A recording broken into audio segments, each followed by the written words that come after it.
Hello again, everybody. This is going to be John League number 69. It's a nice one, if you know what I mean. Um, Doing something very different than I have in the recent past. I'm playing no copies of Dark Confidant, which feels like a sin on this channel, but here we are. I'm playing 3 copies of Ren and 6, which I've been between none and 1 in the past few leagues, and I've been playing 3 copies of Seasoned Pyromancer, and I've been on 0 the past few leagues. I at the end of every league where I've played Seasoned Pyromancer, it feels like I've said that this has been the card that has impressed me the least. I think the reason that is because I'm looking for cards to do one of a few things, and I want them to do at least one of those few things well. Those few things are included, but not necessarily limited to providing a substantial clock, generating some amount of card advantage, and or disrupting the opponent.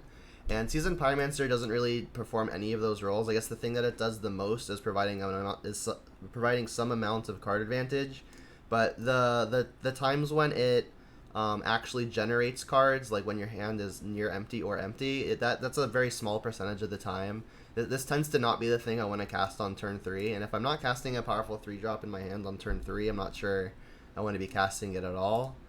But that said, it does, I think, pick up some equity while playing things like Ren and 6, because you'll have extra lands in your hand, ideally, to just pitch to the Pyromancer that way, and then in that way, you can convert some lands into, hopefully, meaningful spells. So I think Pyromancer gets better when you play Ren and 6, and I think Ren and 6 gets better when you play Pyromancer. I usually don't play either, but if I'm playing one, it makes some sense to try out the other with it, for the reasons I just mentioned. I am trying out a copy of Blood Chief's Thirst for the first time. The big drawback to this not being a fatal push is that it's a sorcery, but the big plus to this is that we can hit literally any creature or planeswalker if we're able to kick it.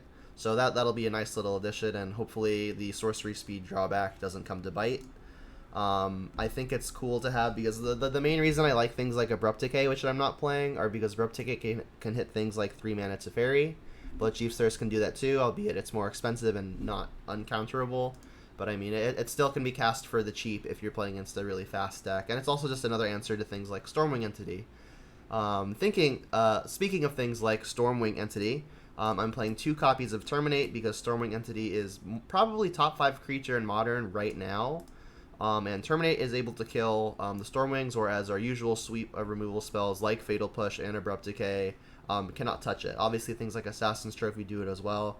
But if you've been on this channel for any number of months, you'll know that I'm not a big fan of Assassin's Trophy, because I think giving your opponent a land in the first few turns is backbreaking a good portion of the time. So Terminate, it's an expensive 1-for-1, but it'll hit most of what we're trying to hit with it. I'm not playing the copy of Maelstrom Pulse. I was in between cutting either the Pulse or the or a second Kolaghan's Command, but I think having Seasoned Pyromancer is an extra incentive to play the second copy of Kolaghan's Command, because it's just another really powerful thing that we're able to get back. As far as the mana base is concerned, since I am playing Ren and 6, I actually included a 9th fetch land. So I'm playing 4 Mire, 4 Verdant Catacombs, and 1 copy of Wooded Foothills. I just want to be able to guarantee that I've got a fetch land with the Ren and 6 more often than not. In the past few leagues, when I've had my Bob on turn 2, I noted a few times, or more than a few times, that when I played the Ren and 6, or when I played the Bob, had it been a Ren and 6, it would not have gotten a land back, because there just wasn't a land in my yard. I had like my basics, or like a Nurturing Peatland, or a Shock Land, or whatever the case was. So I just upped the fetch, while keeping the 2 Nurturing Peatlands, to hopefully be able to combo a land with the Ren and 6 more often than not. In the sideboard, I brought back the 2 copies of Ashiok, which I feel are still a plenty good sideboard card. Great Graveyard Hate, also pairing with Nile Spellbombs in that regard. And there's also a good amount of Titan happening right now, and both of Ashiok good against Titan as well. And even if we're playing something like the Jund Mirror, Ashiok can come in handy. You can exile your opponent's Croxas, you can mill yourself to find your own, and we can also mill our Seasoned Pyromancers just to find some extra graveyard value, maybe make Kolaghan's commands better, etc. And there's also still some big mana. I mentioned Amulet Titan. There's also obviously Tron. We've got Cleansing Wildfire and Damping Sphere for stuff like that. Plague Engineer has looked pretty amazing in all of the matchups that I've brought it in so far. Lots of Death and Taxes running around. Plague Engineer pretty great there. You can name Human to deal with Auriok Champion, and it's also pretty good versus the Heliod Heliod Company combo, because they can't take a counter off of Spike Feeder and make their thing a 1/1, which would actually be a 0/0 if you can name the proper type with your Plague Engineer. And then I guess finally the only thing I haven't mentioned is the Collective Brutality. Obviously just excellent versus lots of the hyper aggro stuff, and it's also, I think, better than Inquisition in a lot of matchups where you care about big mana instants and sorceries like Cryptic Commands that Inquisition would otherwise not take. So that is the reasoning for this particular list. Let me catch up with chat real fast.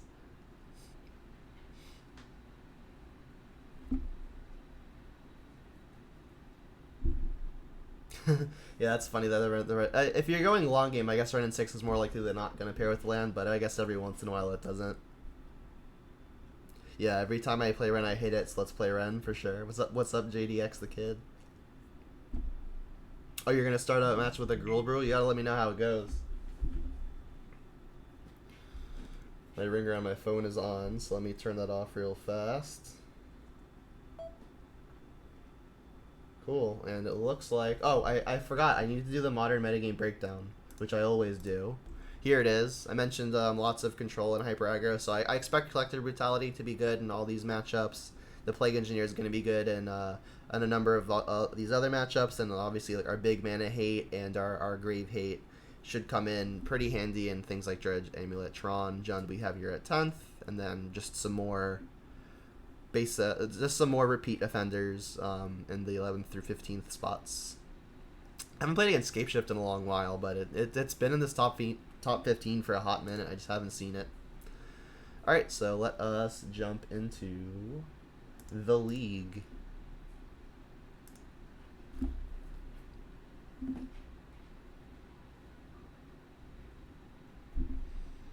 You're sick of hearing Jund is bad and having to defend it as a non-Jund player.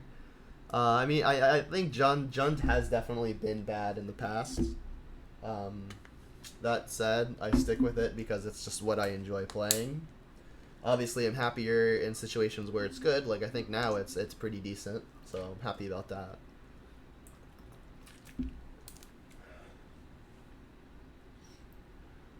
Alright, we got one. How'd the twin deck end up? I haven't actually played any of the matches with it yet. Ooh, sweet new swamp showing up. The opponent did not reveal a companion of any kind. Well, if we draw a fetch, this hand is amazing. If we don't, we still have a land for push, a land for Kroxa, and one land off of Liliana. It's looking like a keep. Oh, is it Bogles? It's got to be Bogles, right? Alright, well they have the ley line, which is going to make things difficult.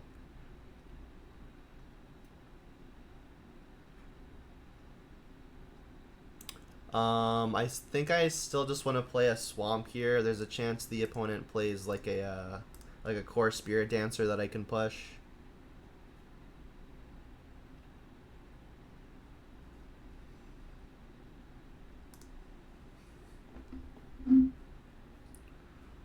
Alright, so it's looking like it's going to be a fairly uninteractive game one, unfortunately.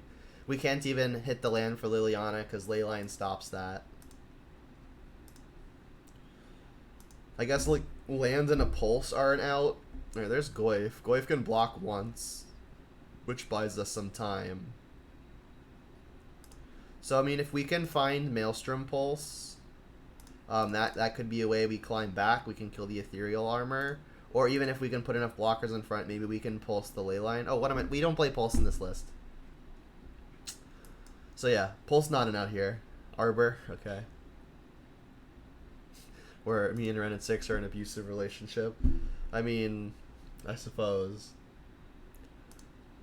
Alright, so we are in Chump Block Forever territory.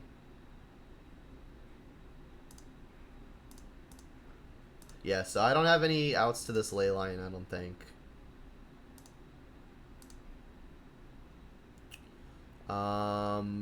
Kroxa deals 3, and that's it. We still just die to the Bogle, which has hexproof, and we can't target them.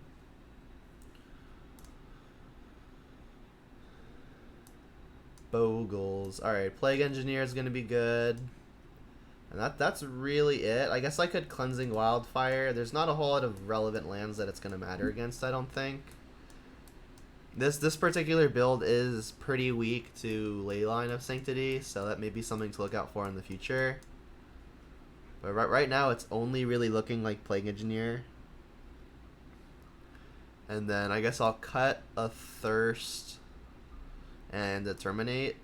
Pushes are still good on the cheap for killing stuff like Dryad Arbor and the O2 that I said the name of a minute ago, but now can't remember. The Core Spirit Dancer.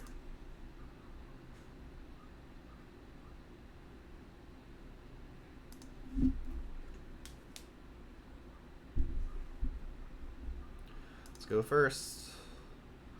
Darn. Well, it can't keep a one-lander, even if it does have a Wren in it. Yep, this hand's good. If the opponent's got their Leyline, it's going to be near impossible. But, I mean, hopefully we just don't get okey-doked by a Leyline. Holy crap, they didn't have it. And they kept a 7? Interesting. Their hand's got to be pretty good if they kept a 7 without Leyline. So they've got one Bogle. I guess I take it. I mean, their hand's completely fine in the dark when they don't have the Leyline, but I mean, if they are playing against Jund, I feel like you kind of have to mulligan to Leyline, even if your 7 is serviceable. Okay, Wrenn and 6 is going to get us a land here. It looks pretty good. And I guess I'll get Stomping Ground now. I can fetch Basic Swamp next turn.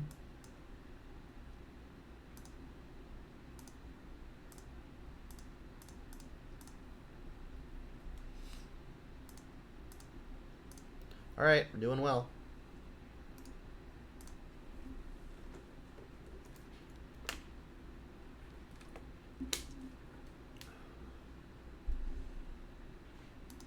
Crypt. Okay. So that's going to interact with our Mire at least once. Do I just want to play the Liliana? I guess I do.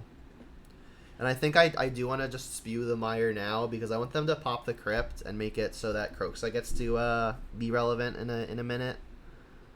So I guess I'll get Swamp now, try to buy it back, and then if they pop it, cool.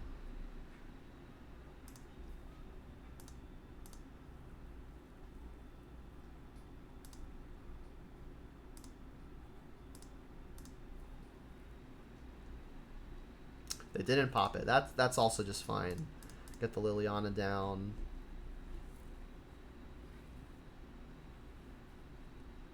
Yep. Turn 1, take your Bogle. Turn 3, Liliana. I think that's why you have to mulligan to the Leyline. Because, like, there's often an answer to Leyline, but I just don't have one in this list. Not playing Trophy or anything like that.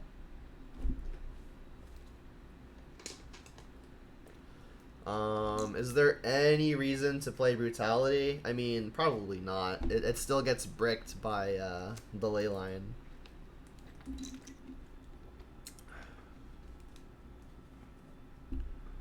Is Cleansing Wildfire better than just some spot removal? It's possible that it is. I'm under the impression that they only play like 2 basics, 1 of each.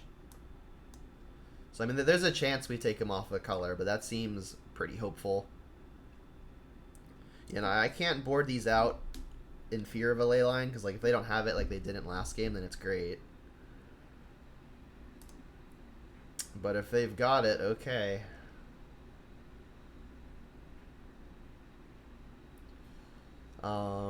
They have kept 7. I think I have to ship this. I do have turn 1 Thoughtseize, but on the draw it's much worse. And like even if they don't have Leyline and I get to Thoughtseize something, I think this is too slow.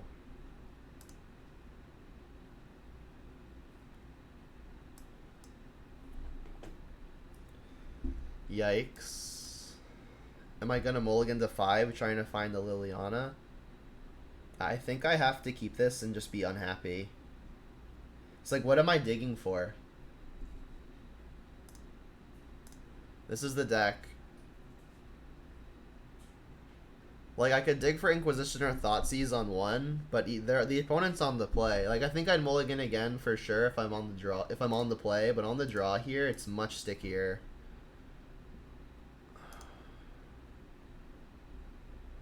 And then I'm not bottoming a land. I guess I'll bottom the Croxa or Pyromancer. Sorry, Croxa or Bloodbraid.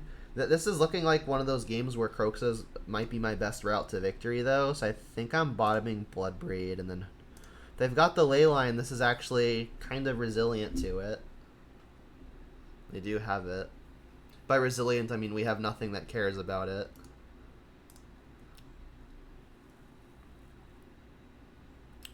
Another land, not great.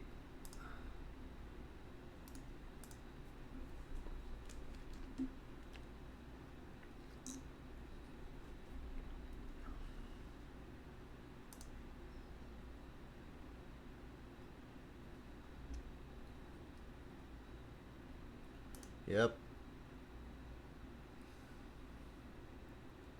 Yep.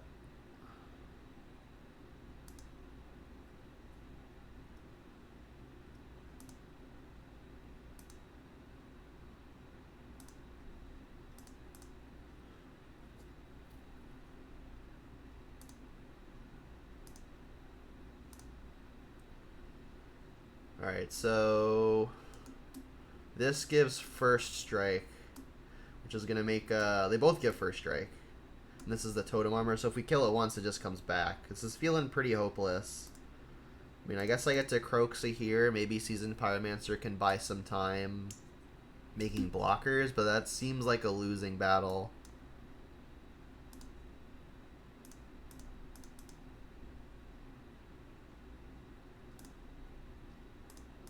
I'm going to have to outsize this thing at some point somehow. Maybe Pyromancer can just like give me enough time to escape a Croxa. I mean, if they don't have another enchantment in the next few turns, then I can start putting bodies in front of it. Then there's hope. Jeez. Any other enchantment kills me. Alright. The turn 3 Bogles kill with protection. Well, not much I could have done about that, I don't think. Might be a quick league.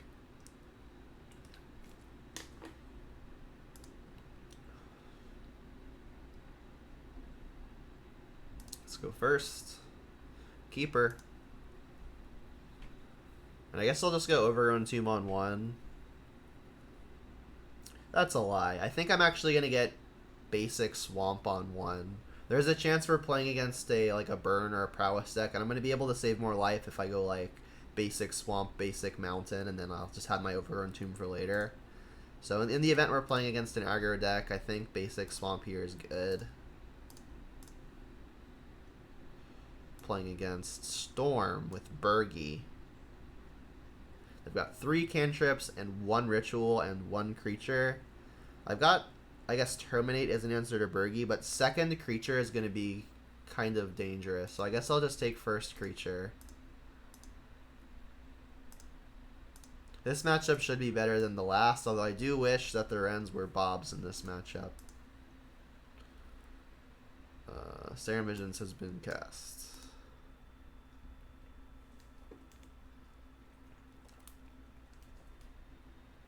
Top and bottom. Bloodbraid's a nice find.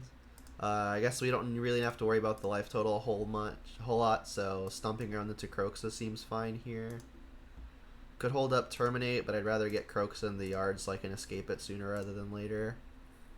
Start putting some pressure on the opponent's resources.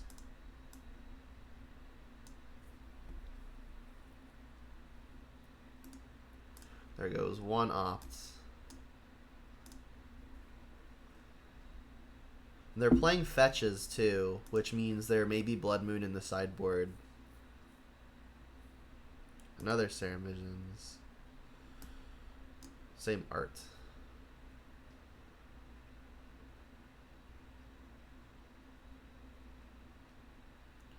Bottom this time.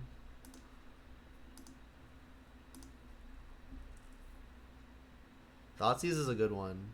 I could just hold Kolagon's command up, but seems like a good a time as any to cast Thoughtseize. Could take a Past in Flames, which isn't impossible. We found the gifts, though. I guess I'm just taking gifts. And then I could shock to hold up a Terminate.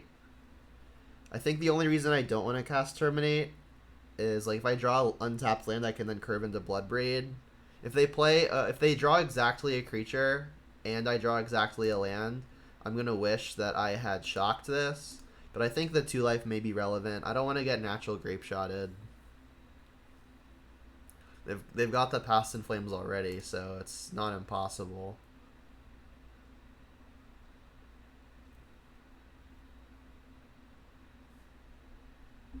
And it's possible that Croxa is actually a better play than Bloodbraid, assuming I hit like a fetch land to be able to cast it.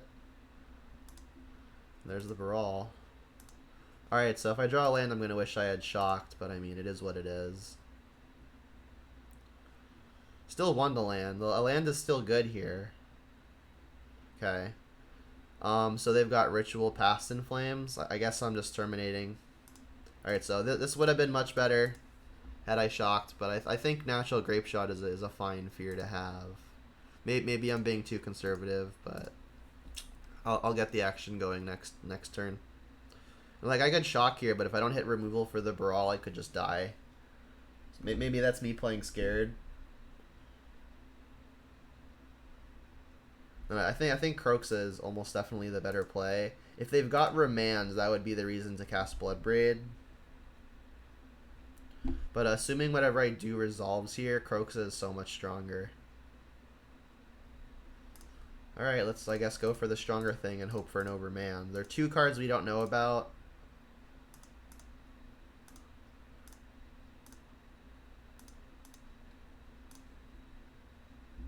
No Remand, please. Sick.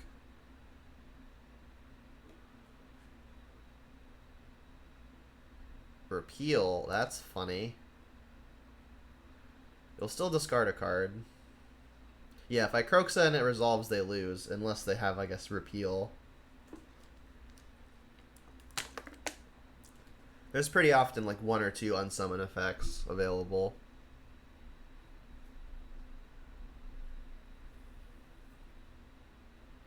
There goes the Pith. I mean, Croxa's probably just fine to be cast next turn as a discard one. We have a Tarmogoyf to pair with it this time. And attacking the hand might be a real strategy with things like Kolagon's Command. Alright, so it looks like they may have found another Gifts Ungiven, which would be problematic. Is it worth it to, I guess, Kolagon's Command and Croxa? They can gifts down to 2. They're gonna be up to 4 cards though, and they can just discard their 2 worst ones. And then they're gonna draw a card after that too, up to 3. It's pretty bad spot. Do I have to Bloodbraid and hope we can hit a like a hand disruption spell or something? Might have to. I don't think having the opponent discard a card of their choice is going to be effective enough here. I think a Hail Mary Bloodbraid is fine. I mean, also adds pressure, so I mean, even if this bricks, we still have the ability to get a little lucky. All right, we Croxa anyway.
Must be a difficult decision here.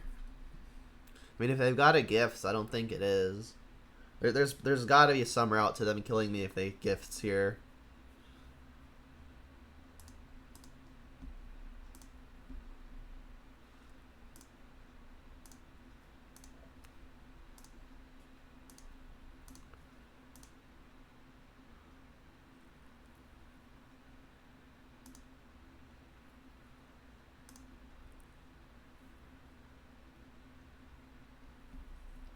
Alright. So the opponent's bottleneck is mana, I think. Well, I guess cards and mana, but they've got the Past in Flames in their yard, which costs 5 to flash back. So I think the bottleneck to get going is probably mana here.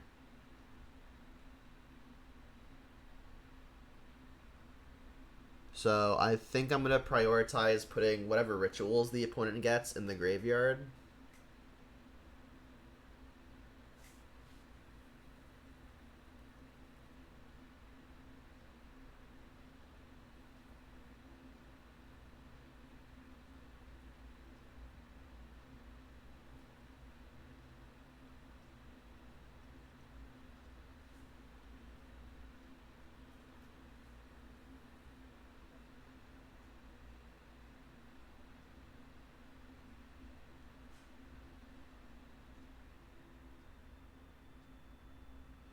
Alright, so they got 2 rituals, Baral, Manamorphose. So if they go 2 mana, play Baral, and I give them a Morphose, that's up 1 mana, right? So they'll have 3 mana. If they have a land, that's 4.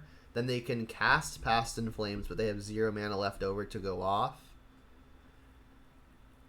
If I give them Ritual, they're each plus 1 mana without a reducer. That's 6.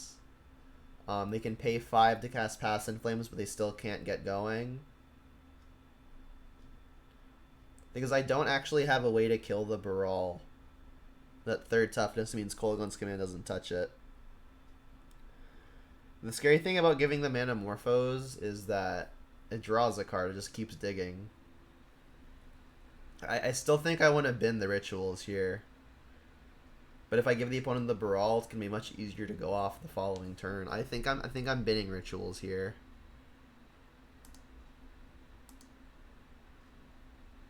Definitely can't give them a ritual and Baral.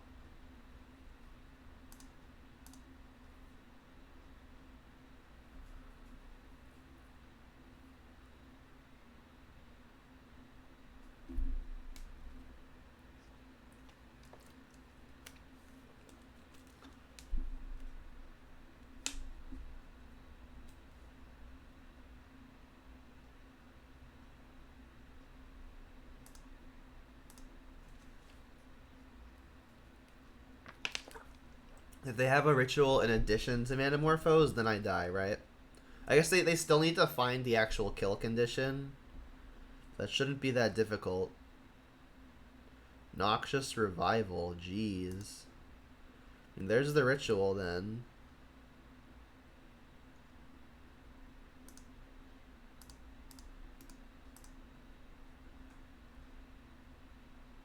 So now they can ritual here because they drew the ritual off of Morphos. They need 1 more ritual. Actually, no, they can just Past in Flames going down to a single red and then ritual off from there. So they've got all of the mana in the world now. They just need to find the kill condition with the various cantrips. I guess they've only got access to 2 blue, right? So they have 2 cantrips to find it. Because they only have 1 Manamorphose in the yard. I mean, if a cantrip finds a Manamorphose, that's a way to continue trying, right? So this makes blue.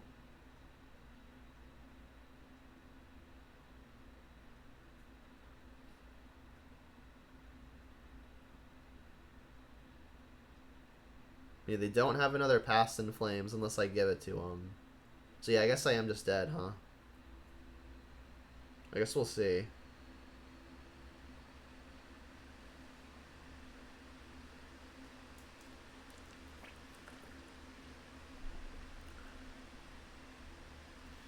Yeah, I think this game is very different different had I not played scared on that one turn of the natural grape shot. I would have gotten to terminate end step and then just like play the Croxa.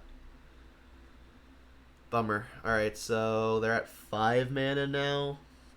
If I give them Ritual, they just still have not enough mana. I mean, they still have to find the kill condition, which again shouldn't be hard. Mana is no longer the bottleneck, so I think I just want to put Past in Flames and Metamorphose in the yard to make them each a one-shot.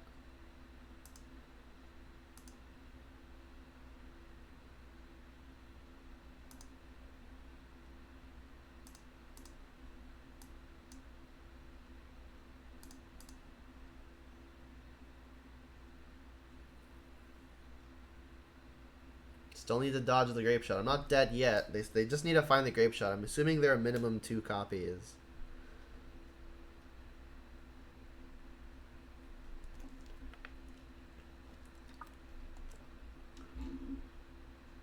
They must have found it already, because like if they brick it, they're kind of spewing everything else in their yard, which would be wrong. So I think they found it. They've got 3 cantrips to find it now. If they don't, they can go Serum Vision's Opt. That's like 8 cards worth of digging.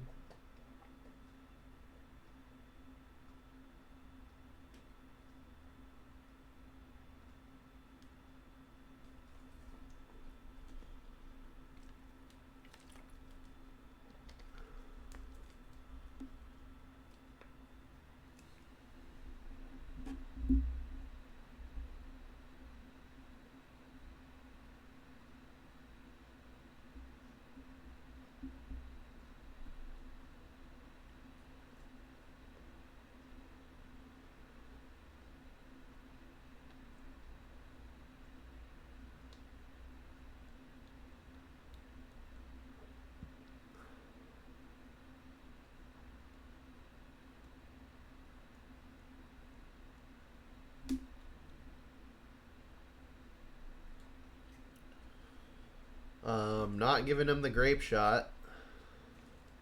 And I guess I'll just not give him the card that cantrips. So I'll put Morpho's grape shot in the yard.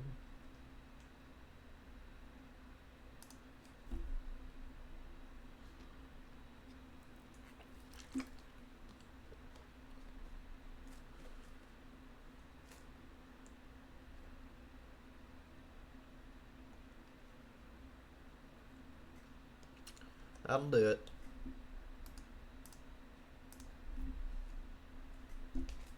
Noxus Revival. Haven't seen that tech in a while. Alright, well, Damping Sphere is going to be excellent. Nile Spell Bombs will be excellent. Ashiok will be good. We want the Plague Engineers for the Empty the Warrens plan, and then Brutality takes Gifts Ungiven. We don't want Ren and 6. Kolaghan's Command does nothing. I don't want a Sorcery Speed answer. I'm going to cut 1 off of the top versus the combo deck. If I take out Pyromancer, do I have enough threats to actually win with left? I don't think so. It's just Tarmogoyf, Kroxa, Bloodbraid. I mean, I guess that's 10 things. It's an okay chunk. Just bring in the other 3? Sure, why not? You know, funny enough, we did see fetches in the first game, so it's possible the opponent is playing Blood Moon, in which case we might want Wildfire as a way to get out from under it. I think I should keep Pyromancer because the opponent could be playing Blood Moon. I think I'm going to cut Terminate, maybe just another off of the top.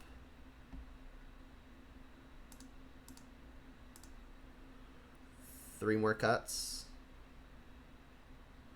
I guess let's just have it be another Terminate. We're going to have all the spot removal at 1 to try to take care of those ideally. We've also got Brutality, which does a similar job.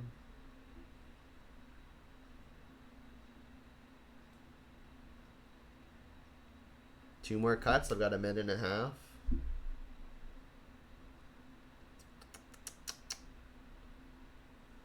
think I'm going to cut 1 Brutality. It doesn't kill Bergie or Baral, but it does take all the relevant stuff out of the opponent's hand. 1 more cut here. Is it just a Kroxa? That has me going kind of low on threats, which does make me pretty nervous. Croaks is also good at attacking the hand too. I don't think it can be that. I don't think it can be one mana removal because I already took out both Terminates and the Bloodchief's Thirst. I want to be able to kill the Reducers. If I'm on the draw, I think it's a Liliana here, but I think now that I'm on the play, I might just cut one Seasoned Pyromancer. It doesn't add a lot of. It doesn't really disrupt the opponent at all, and it doesn't actually add a significant clock either. So it's. I think the best thing it's got going for it is I can cast it under a Blood Moon. That's about it.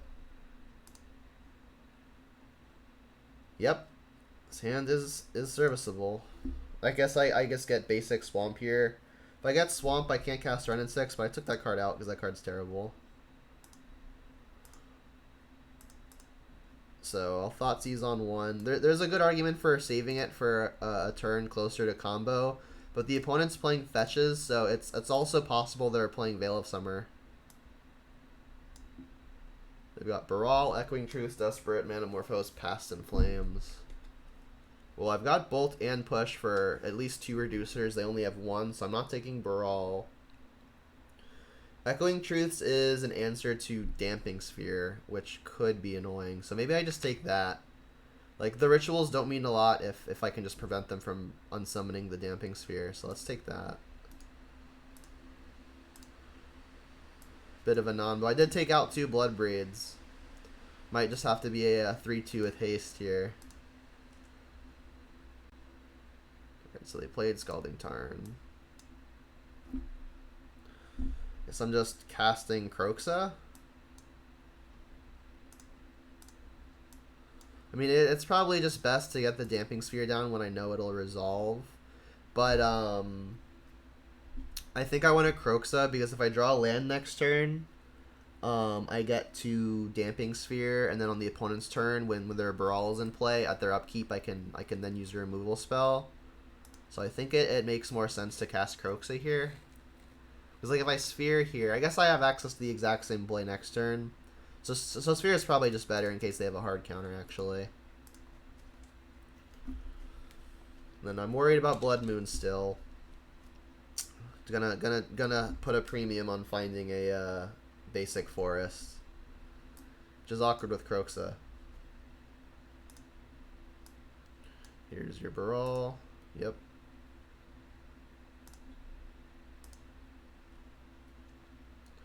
So lands would be excellent. Spellbomb's good too, just not yet. Do I just let this Baral live for a turn? That's probably too dangerous. Let's just throw a push at it. And I guess I should actually play the Spellbomb, and then at their upkeep, when I'm no longer being taxed, then I'll push it.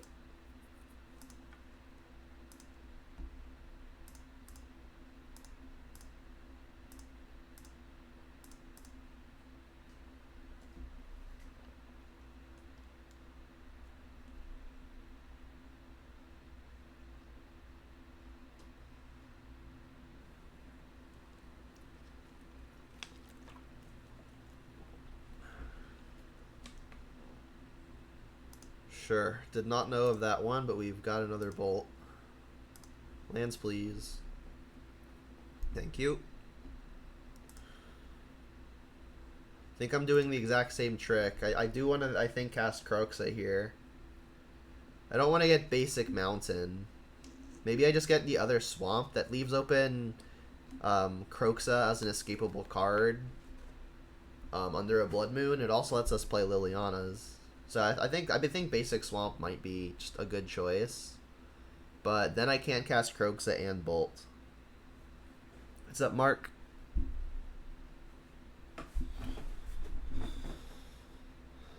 Maybe I'm just playing too scared again. I mean, they did fetch a non-basic island, which would make sense if the first card they drew that I didn't see was like the Blood Moon and they're trying to hide it.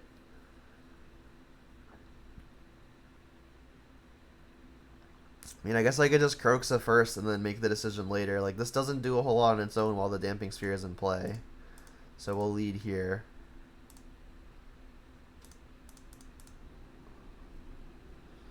Let's see what they ditch.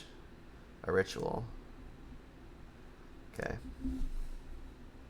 Yeah, I think I'm just gonna pass, let this thing live for a turn, which could be a mistake, but I can always just kill it end step. Like, it's still being heavily taxed by Sphere. Going off is gonna be very difficult.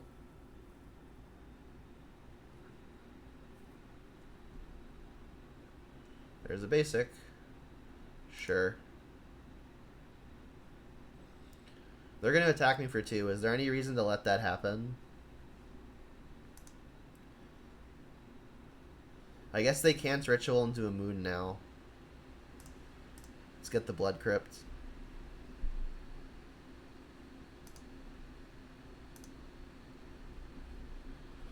They can spend 2 mana to remand here, but that's fine.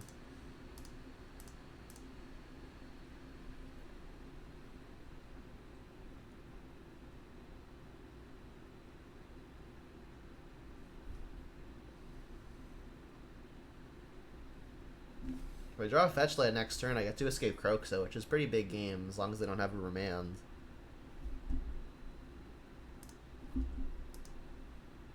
Any land, really, that isn't basic forest. Alright, well, I did mention maybe wanting to get basic forest to play around the moons. I think I want to Croxa here. The issue is if they have remand, it gets really, really bad for me. But the forest unlocks the Bloodbraid if we do get mooned. I still think I want to go for Croxa here and hope they don't have it. Because I'm not going to be able to actually cascade into anything anyway because of the sphere.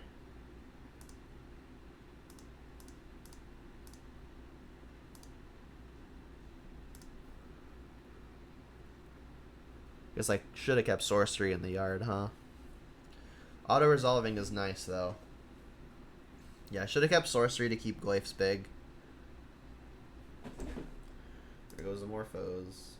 And I'm not going to auto-yield because I can still sacrifice Spell Bomb at instant speed for free without drawing the card. But, I mean, I'll still do it if I have to.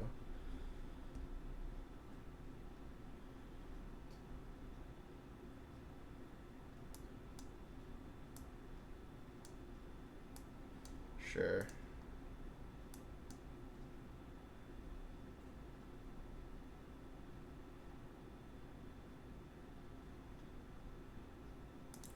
Alright, Croxa's gonna connect, which is pretty big game. Pyromancer, that is something I'm able to cast. I'll probably just cast it. I'll connect first. Can just ditch the Bloodbraid, hold up a Spellbomb plus draw card. Add a couple bodies. Still short by 1 point as far as lethal is concerned. Unless they discard a land with that Croxa.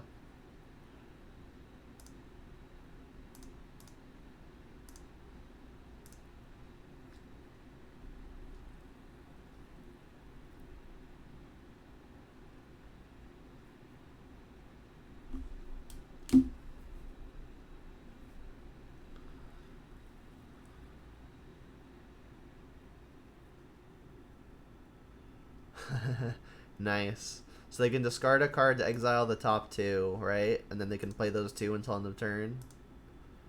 I guess I should just Spellbomb now. It's not getting much better, and I get to draw the card.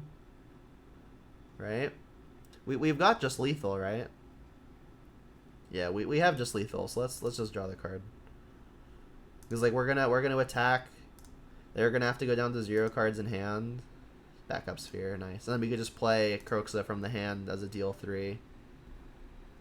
Volt would make it easier. Okay, let's go to attack. If they discard a land here, we do just win. Nope, they don't.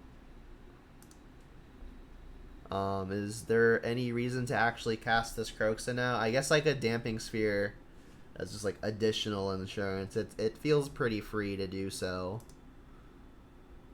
Maybe I just don't show them that I've got access to it. Yeah, let's just not show them. Let's play Tarmogoyf, I guess. It's like they need too much here. Like they'd have to discard a card, hit an unsummon, and something else. And that something else has to be nutty too, because they're spending mana on all of this. Like the unsummon would be 2. Would be 2 mana, 3 if it's repeal. And then other card would have to go off with just 3 or less mana. That's not enough to do anything substantial.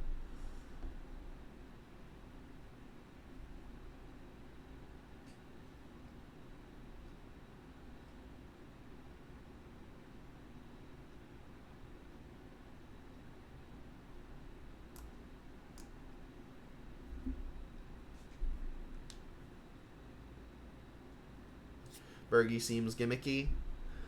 Yeah, I mean, if you're worried about, it's just a 3/3, right? I was gonna say, if you're worried about, like, the 3rd toughness, that doesn't seem like a reason to play it. I do think it's gimmicky as well.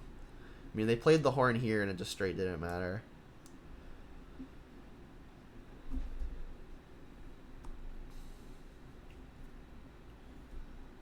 Do I want to bring in, I guess the contenders are these 5 right here. Just on the draw, being able to kill the reducer for 1 mana seems like it could be important. But I don't know that it's better than just any of these things. I guess I am on the draw. I mentioned cutting a Liliana while on the draw. Maybe for that I can bring in a Bloodchief's Thirst. I think if I'm cutting Liliana, it's probably for either Thirst Brutality, but not a Wildfire. I think it's going to be Thirst. Just because it costs 1. I mean, Brutality gets to take the things like Gifts Ungiven, which is definitely a good reason to bring it.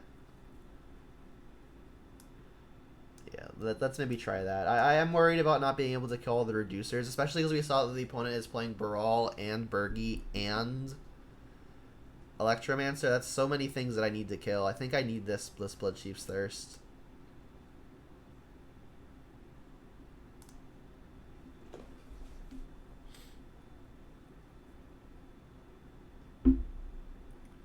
Yeah, this is fine. We're going to be able to pressure the opponent's hand with the Kroxa. Ideally, we can pressure their yard with the Spell Bomb, and then Ashiok can hopefully turn off Gifts Ungiven, barring, like, a way to unsummon. We can kill a Reducer, which is also good. Fetchland would be nice here. Okay, excellent. And now we have pretty much free insurance to play around Moon, as long as they don't Ritual into it. And I think I'm just gonna play the Mire and pass as opposed to playing Spell Bomb, because I really want to be able to push the Reducer on their second turn if they do have Reducer. Is Jund good in this meta? I think it is.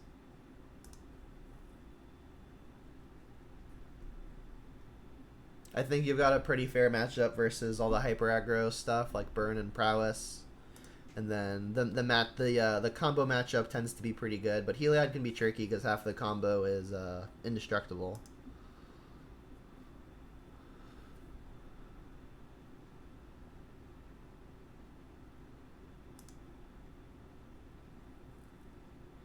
Liliana's a good pickup. They fetched for a Steam Vents, which makes me think maybe they aren't mooning, but it's still probably pretty free to play around. It makes it harder to escape Kroxa if I get Basic Forest. So that's a consideration. I don't think I'm tapping out for Kroxa, because then I could just die if they have, like, Reducer into Ritual. So I think what I'll do is I might just get Basic Forest and then use that to cast a Spell Bomb.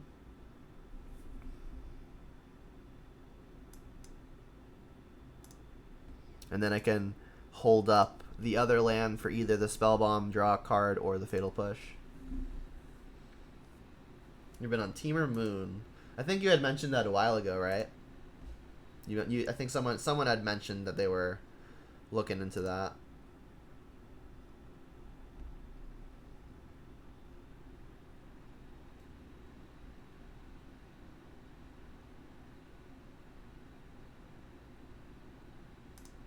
They're not doing anything. Are they just, like, keeping up a repeal or something? Remand would be unfortunate, but I think I like playing a Planeswalker here.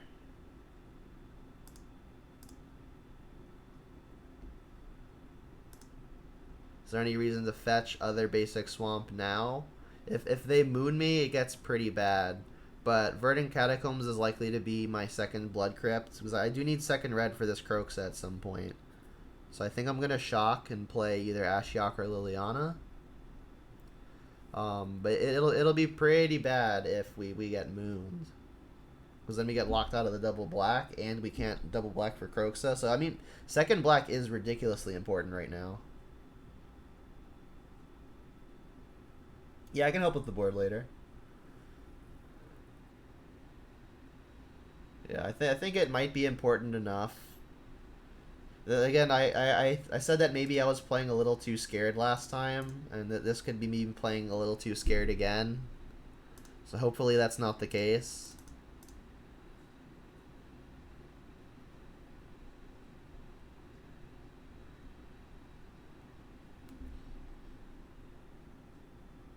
I mean, I've got some good stuff to do in the meantime while I'm not casting Croxa. What's up, Chaos?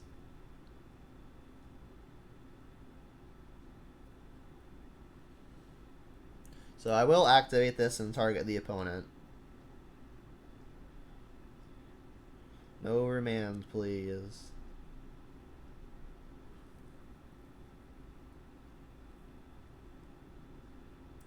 I still think Ren and 6 is pretty garbo, but I'm doing this just to shake things up. Playing 3 Ren and 6 and 3 Seasoned Pyromancer, which I mentioned in the deck tech, I do think get better when you play them together. Because they've got a nice little synergy going. But if you're only going to play one of the two, I think it is a lot weaker than if you just play both of them or neither of them.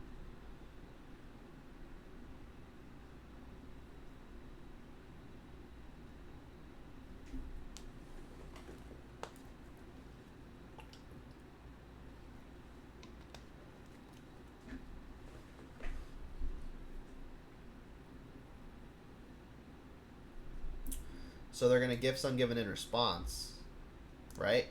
Because if this resolves, they can't target me with gifts.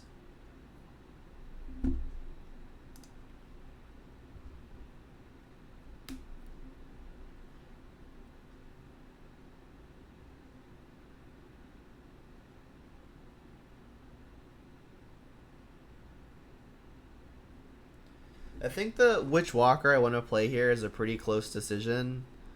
I think it would be not close. I should play Ashiok if I don't have Spellbomb in play, but I mean, working at the opponent's hand does have some equity. Alright, I don't actually have an answer to Empty or Arya, so I think I'm just binning those. And then hoping the opponent can't go off. So bin Empty, bin Arya.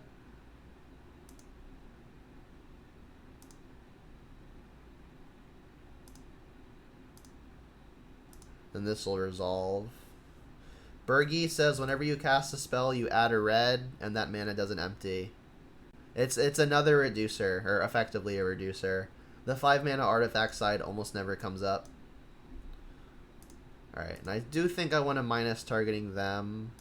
Maybe I hit some one-ofs. We hit a ritual.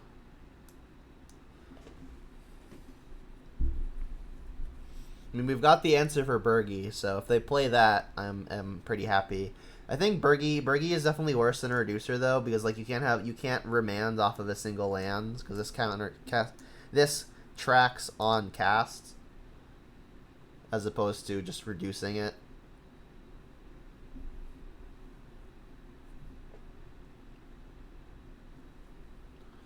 I mean, we could be dead. It'd be special. And then I'm not afraid to pop off the spell bomb for no value if it means I'm not dying. Yeah, Bergie does seem bad, but I guess if you're in need of a 9th or a 10th reducer for whatever reason, then maybe it's good.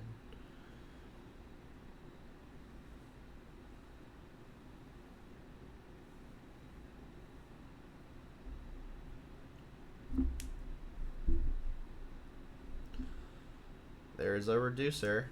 So we know of a Pyretic Ritual, so they can get up to 3 red. They also haven't played a land yet. Oh, they're just trying to kill Ashiok. That's funny.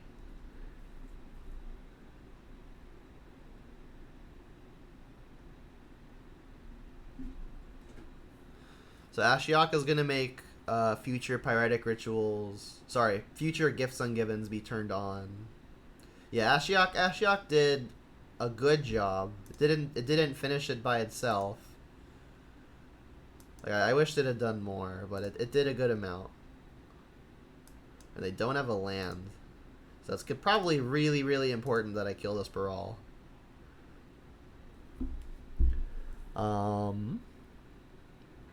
I think I want to cast Liliana here and shock in Blood Crypt. I'll keep the Blood Crypt up just to bluff the widest range of things. And I think I'm gonna Edict with Liliana. The alternative line is I could plus with the Liliana to just start working at the opponent's hand. But I think I want to just kill this thing, because if the opponent has another reducer, I'm gonna really want this Fatal Push to be able to deal with it. So we'll shock this, say yes, play Liliana, minus target you. Alright, and then in a pinch, we can pop Spellbomb and not draw the cards. That way we can revolt the Fatal Push.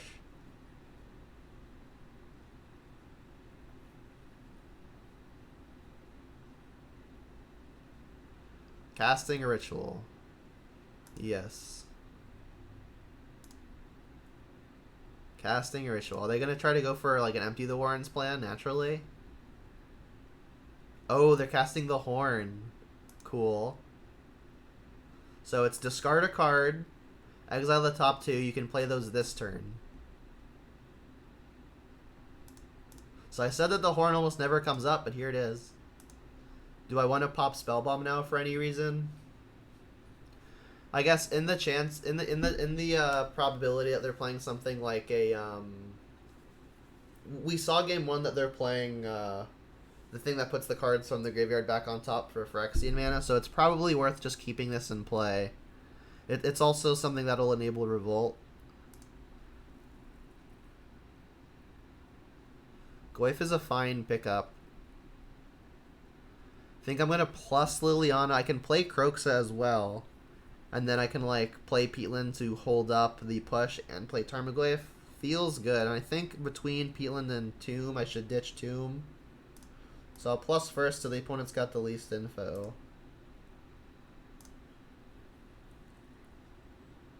Attacking the opponent's hand is going to be really good in the face of the Horn. There's the Past in Flames, okay. So then I'm going to have them discard a card without knowing about Tarmogoyf.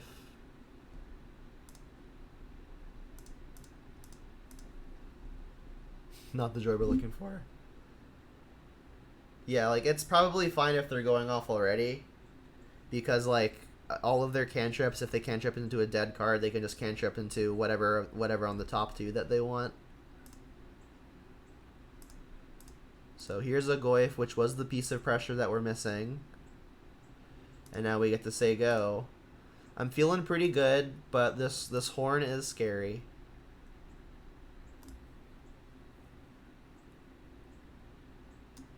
Every draw step can effectively be a draw two if they want it to. They hit an Echoing Truths. Does that do anything? And these are in exile, so like this Past in Flames, for example, if they don't cast it, it'll just remain exiled.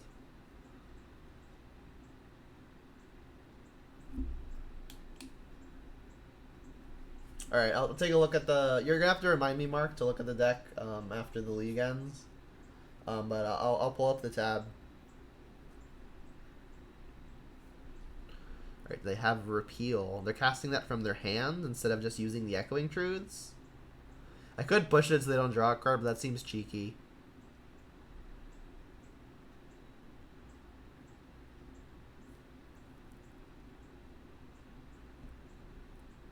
Alright, so they have nothing left. Okay.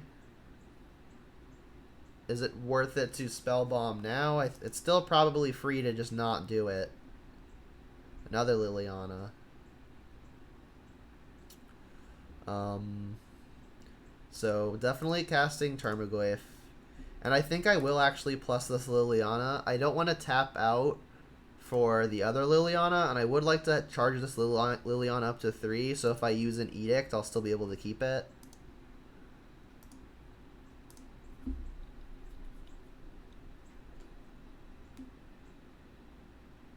So now we just need to not die to a horn. Yep, that didn't do it.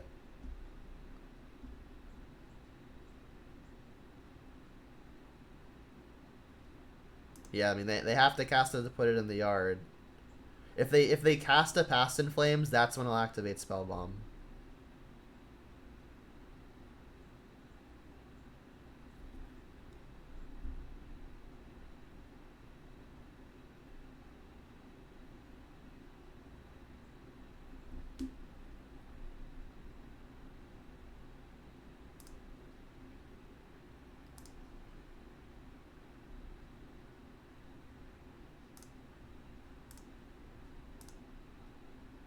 Blood Braid, more pressure.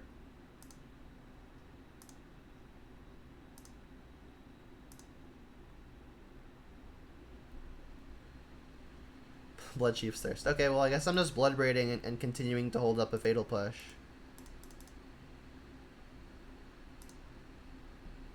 Plague Engineer. That's good. That's an out to empty the Warren, so we can name Goblin.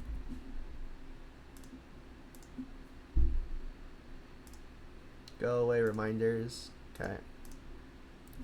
And now maybe I just don't plus the Lilianas anymore. I don't really see 2 edicts being a requirement here. I guess I'll just keep the cards in hand. Maybe the horn makes me want to kill 2 things while plussing Liliana. Who knows? Jeez, what's all these reminders?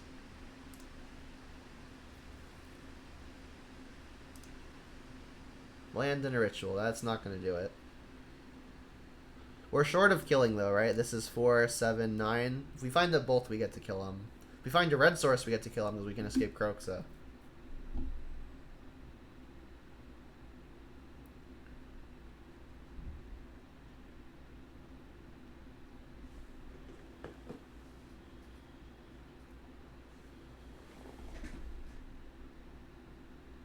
Resolves.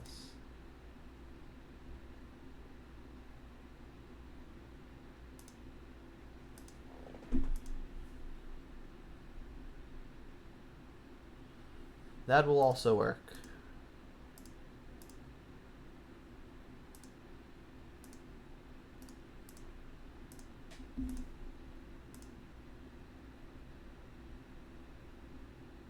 Nice. 1 and 1. Here's the deck for everyone just tuning in.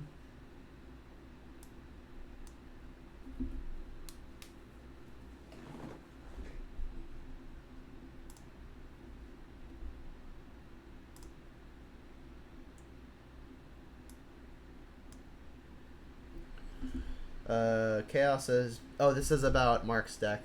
About Jace not being great in a deck with reactive spells, the Rinse Prodigy. Generally, I would agree. Just because, like, you can't react on the opponent's turn with a Jace. Get to go first, yes.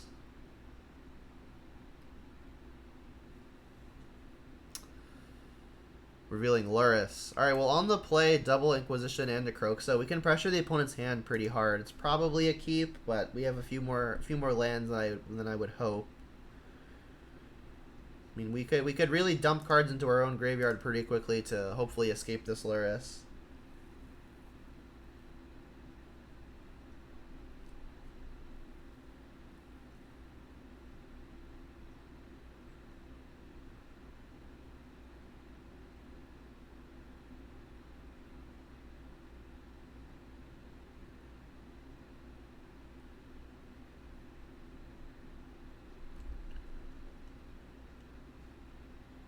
Alright, so lead on a Blood Crypt.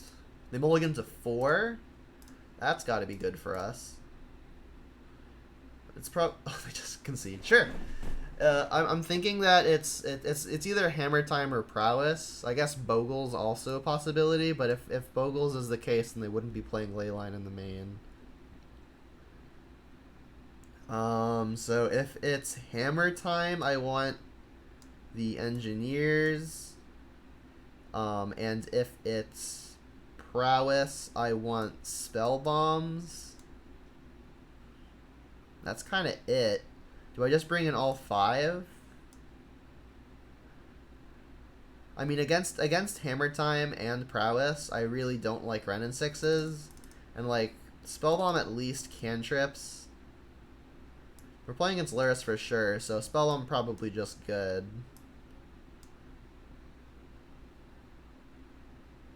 Just whatever Luris, whatever the opponent is playing with the Luris, I don't think Ren and Six is going to be very good. Unless it's something I haven't seen before.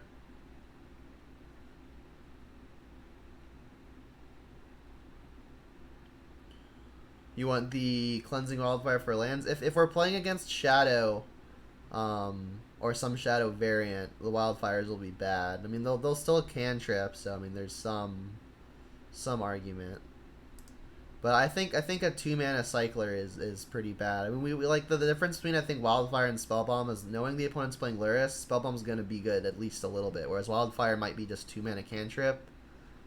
And spending 2 mana on nothing is pretty bad. I think I'm going to try this, then game 3 maybe we can make a better decision.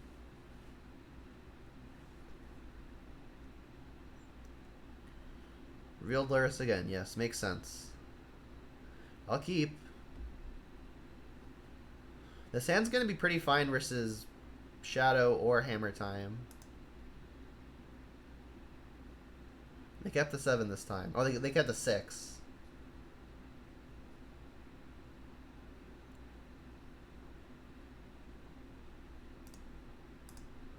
Arid Mesa, so is it burn? No, it's Hammer Time. Alright, well, we see the downside of the Blood Chief's Thirst being sorcery speed. And if I don't want to just get smacked with the hammer right now, I have to Blood Chief's Thirst now. So I think I just will.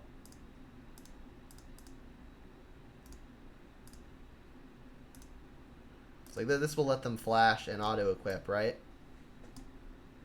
There's the Stone Forge.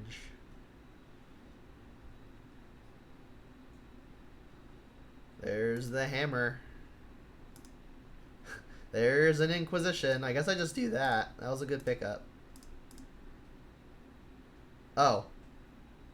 I see.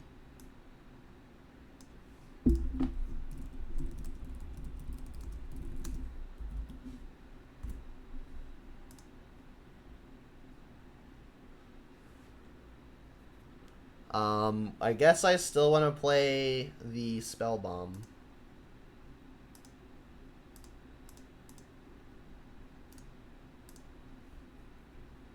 Interesting that they got a hammer when they already knew they had 2. We just die here, right? I guess I shouldn't have played Spellbomb because that means that we don't have another removal spell. They just get, I guess they just get to go hammer kill us. Yeah, so I should not have played Spellbomb to bluff like a fatal push. Because maybe they don't go for it, and then I can Kolaghan's Command to, like, actually defend myself. Yeah, that was a mistake. Hammer Time. Alright, now that we know we're playing against Hammer Time, I think Wildfire gets a little bit better. Because, like, you can hit, like, Ink Moth and stuff. Plague Engineer also stops Ink Moth, but that's it. I think 5 cards for specifically Ink Moth is probably a bit much. I guess Ashiok stops all the tutor effects, but that's it. 3 mana to stop a tutor seems pretty tempo negative. They're playing combo. Let's cut a thing off of the top. I guess Kroxa is going to be kind of underwhelming. It's kind of another on the top type of creature. We're on the play where Liliana is better. I think I want the Plague Engineers before I want the Cleansing Wildfires because like, Plague Engineers also block things on the ground and trade no matter how large they are.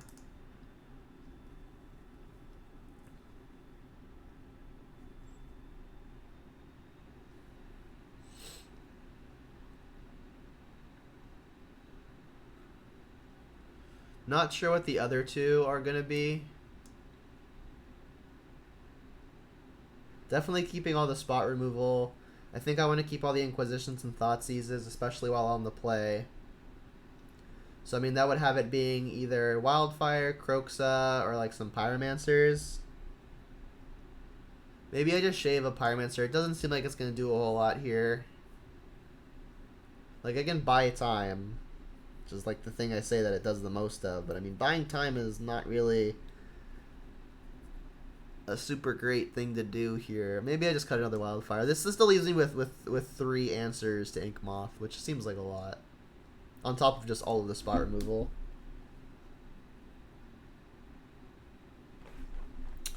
Let's go first. Game 3. Well, I'm not keeping this. I am keeping this. And I guess I'll bottom.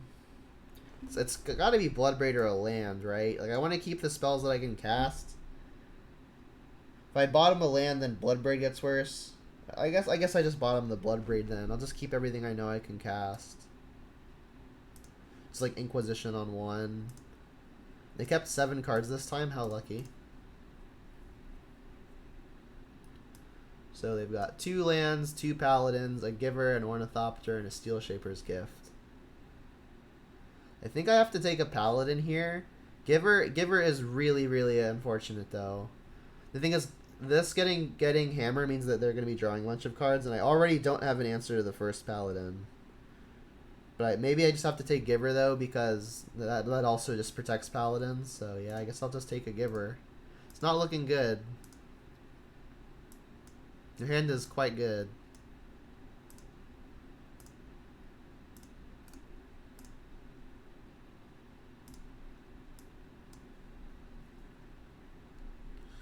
There's the hammer, there's the ornithopter, and the bauble. Okay.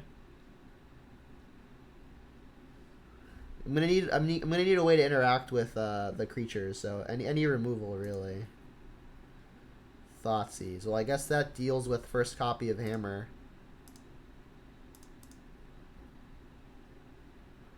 I think I have to take the hammer too. I mean, maybe it's still just paladin, but any other artifact has this thing starting to equip. Feels bad.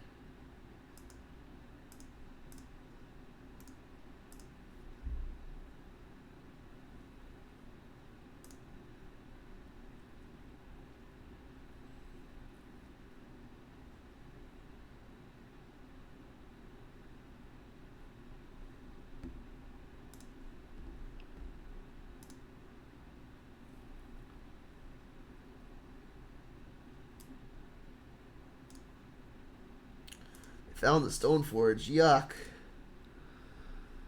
That was pretty bad.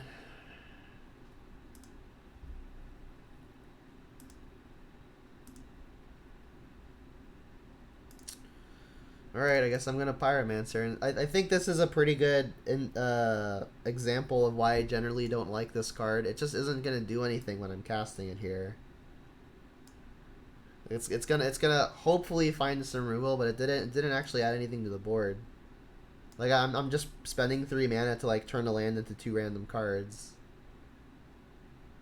I guess other Blood Crypt. Yep.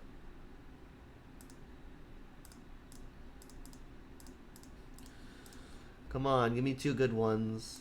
Give me 2 good ones. Alright, one of those is very good.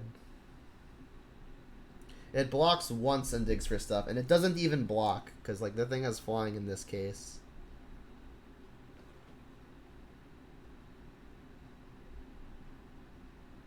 Yep. Alright, no land is big here. And Terminate's a good pickup as well. Now we can kill first Paladin and this Ornithopter. I should just do it now, right? I don't think they have protection spells, but if they do, it's bad. And this is on ETB, not cast. I should probably just do it now and attack. I can't block because this has flying. Oh, like the hammer loses flying. Yeah, you're right.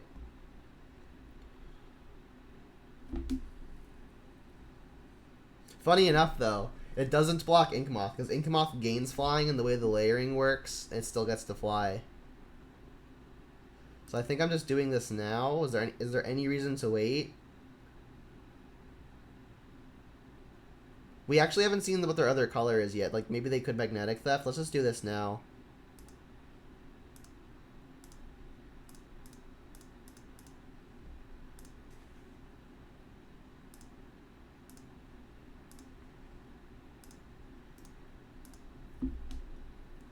They played a silent clearing. Didn't no? They played the red white one. Do I just have that backwards in my head? Okay, I guess they do have silent clearing. All right, so you're right. So this will draw a card, but we can terminate the paladin and make it hard to equip.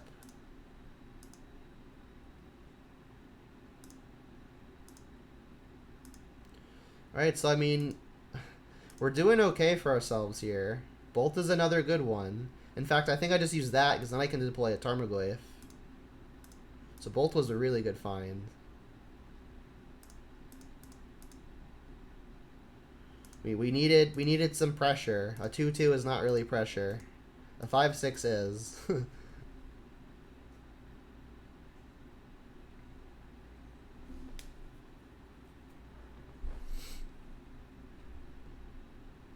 That's a good sign.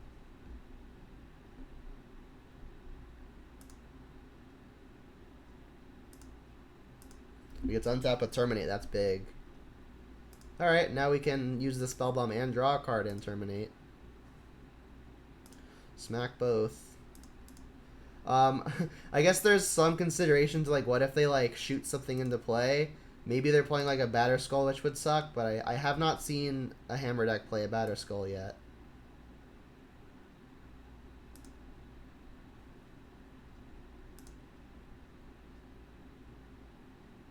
It's a good sign. Alright, so for as much smack as I've been talking about Pyromancer, it did find us a Kolaghan's Command. Inkmoth, yeah. And a Hammer. Yeah.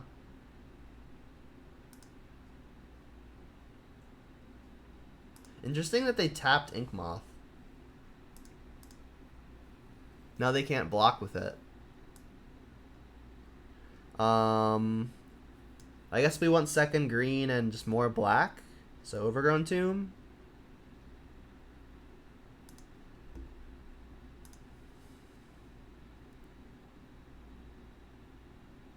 Is there a reason to pop Spellbomb now? Probably fine, but I mean Luris is still potentially something that could happen, so I guess I'll wait. If I actually needed to find something, then I think I'd pop it immediately. There's already artifacts in the yard, so I guess let's just jam again.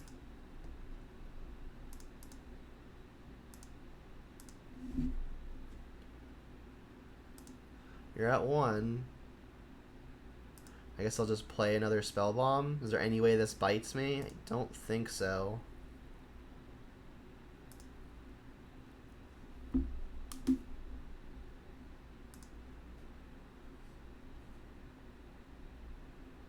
Scary.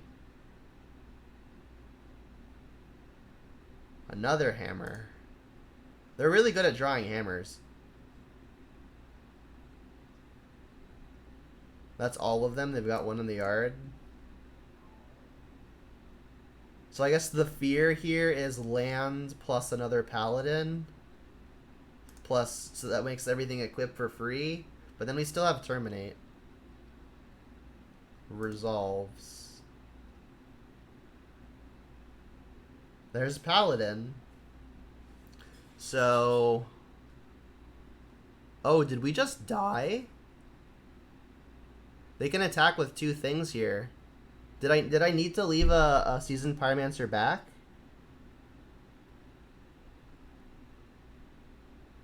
We just died. Because they put 1 hammer on the stone on the Inkmoth and then 2 on the Stoneforge. I needed to leave this back. Like the reason I attacked with this though is then either threat is lethal, but this is the only sequence that has us dying here. That's insane. I guess I die.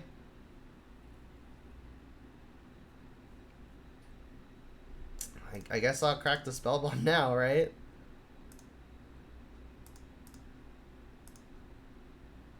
Yeah, I mean, I guess I just die. Yeah, I needed to leave it back. Who knew? That's insane.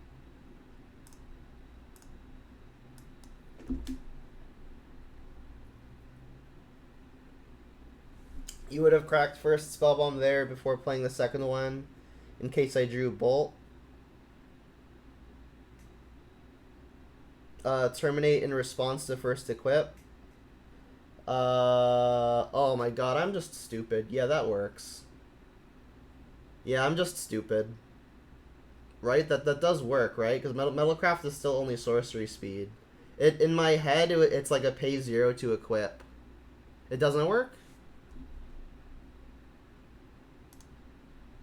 Is it a pay 0 to equip an instant speed, or does it say equip costs are 0? I'd have to read it. I think I'm just stupid though. I think I should have won there, and then I literally just gave my opponent the match. Yeah, I'm just stupid.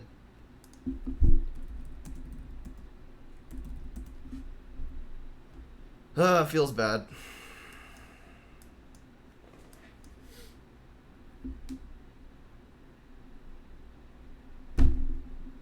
Well, it took 69 leagues, but I finally just straight punted and gave my opponent a game. Yeah, equip is still sorcery. In my head, it was pay 0 at instant speed, but it just sets it to 0. It's still a sorcery. So yeah, that was just me punting.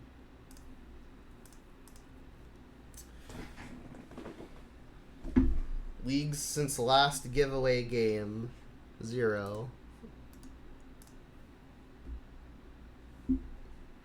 Yep, I suck. Into Tron, excellent. Alright, well, we've got Goyf into Liliana. That's some of the better ways to win.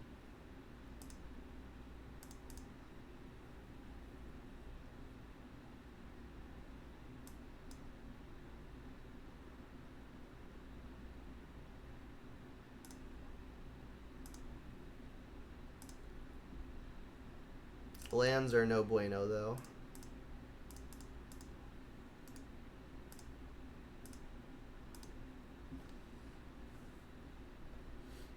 Yeah, it sucks. That game was literally unlosable.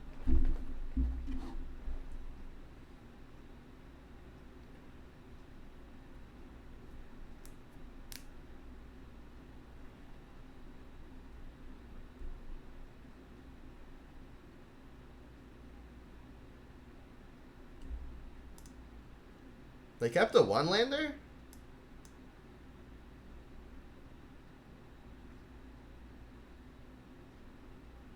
I guess I'll take the gift. Let's get Liliana working towards an ultimate, I guess. I'll ditch a, I guess just the other Blood Crypt.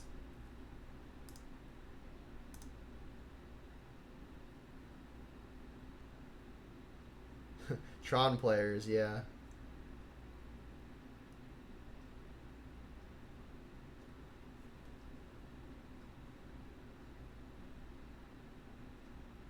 I mean, we deserve to play Tron after my punt.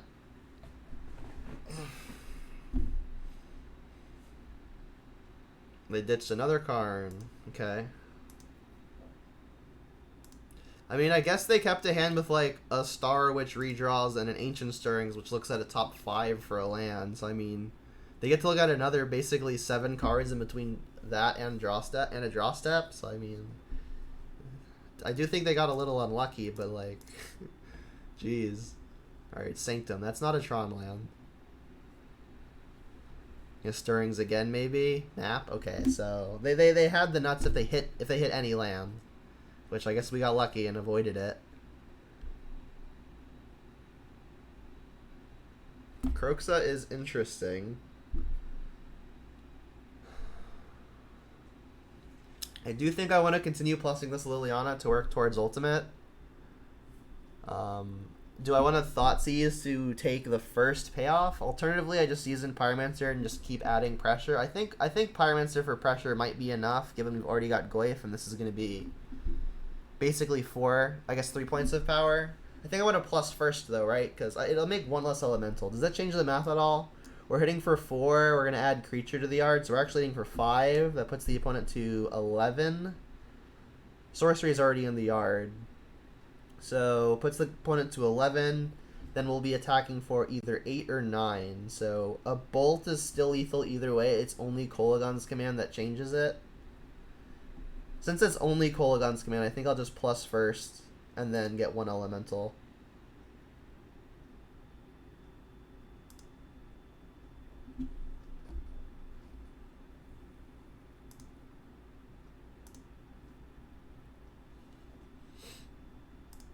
There goes Ulamog.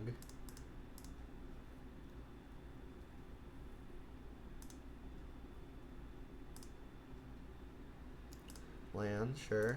There's already land in the yard.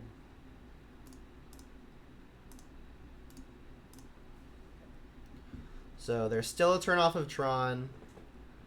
But we're still two turns from killing them though, unfortunately. If they go like Worm Coil, there's a way that we lose. Alright, cool. Wildfire in. Spell Bomb in. Sorry, Sphere in. That's kinda it. Ren and 6 is pretty bad here, but I mean so are the spot removal spells. Bloodchief's Thirst actually probably just better than push against Tron, which is nice. Let's cut a Terminate at least. Maybe just the other one as well. Like, it gets only Worm Coil, but terminating a Worm Coil is not a winning battle. This seems fine.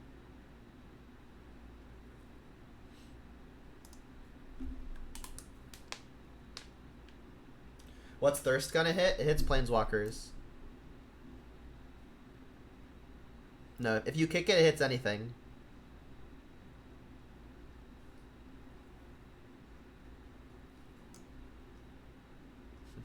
I did take out one Ren and 6. If there was a single card more that I wanted to take out, I wanted to bring in, I would have boarded out another Ren and 6. They mulliganed. Jeez.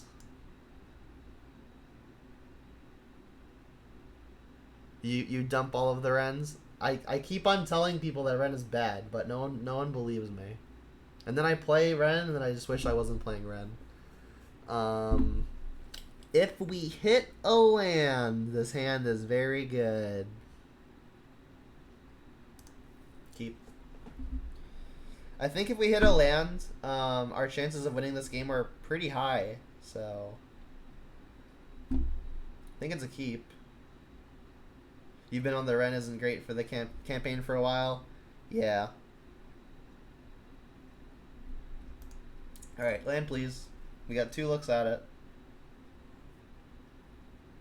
Sick. These could just brick, which would be unfortunate. Okay. Alright, so our hand went back to being not great. They've got Power Plant Tower, mine they had Natural Tron too.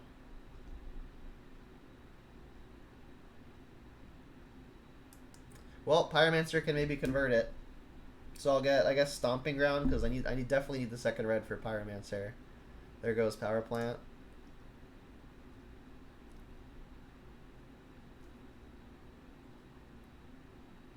Scrying, yep.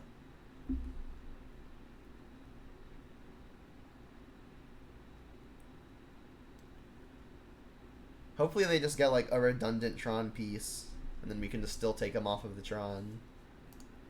Alright, well, we're definitely going to take you off the Tron.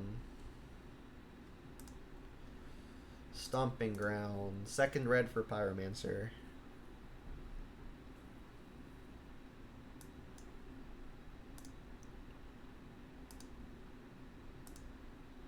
I guess it doesn't really matter which one I hit here.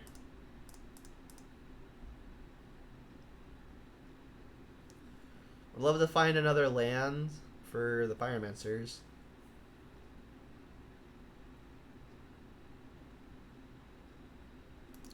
Thoughtseize is fine too. That can hit Worm Coil, which as far as we know is the only spell in the opponent's hand.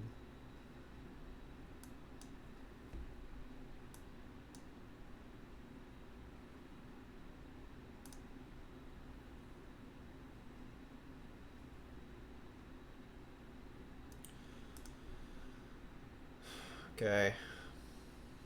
So we need Damping Sphere or another one.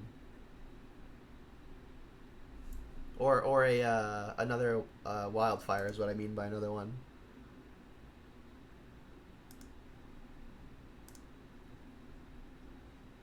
I ain't gonna do it. Alright, well, Thoughtseize. Maybe they've only got one payoff. There's only one card we don't know about. If it's not another payoff, maybe we can find some time to win. Alright, it's not. Go.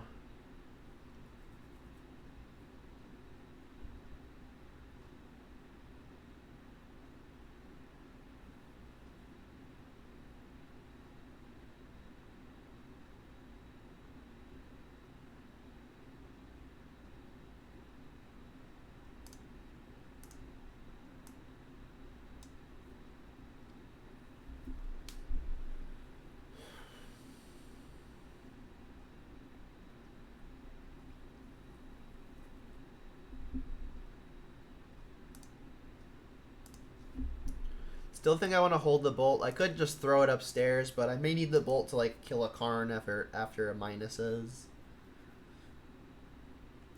Yeah, it's not going well.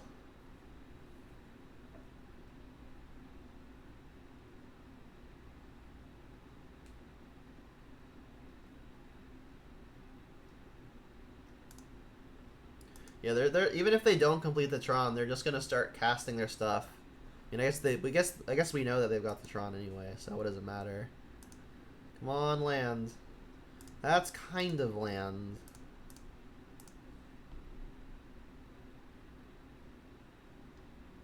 Infernal Reckoning. I don't remember what that one does.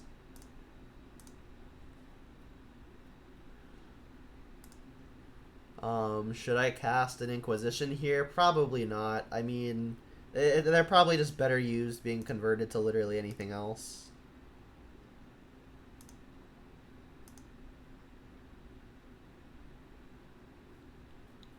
Don't know how much longer we can dodge a payoff. Exile a colorless creature, you gain life equal to its power. Oh, it's like a 1 black sorcery, right? Or why 1 black, I mean a single mana, not 1 and a black. Map, yep. Yeah. I remember that card. It was from like some random core set, right? Or maybe I'm thinking of Isolate now.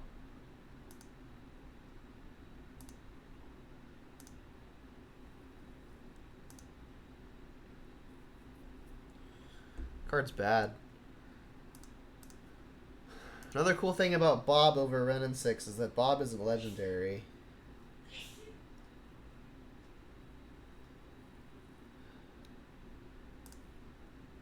Maybe I just want to cast Bloodbraid here. Just start attacking. I mean, Seasoned Pyromancer can maybe find like a Thoughtseize or something, but maybe Thoughtseize just isn't really gonna do a whole lot anyway. Like, the best case here is I hit, like, I guess, like, a 2-mana threat, but even then, Blast Zone can sweep the Ren and 6 and that 2-mana threat. I still think it's probably correct to Bloodbraid here. I need to start attacking. I guess Pyromancer and 2 tokens over the course of 3 turns ends up attacking for more, but what are the odds nothing happens in 3 turns? Let's Bloodbraid. Maybe we hit a Cleansing Wildfire.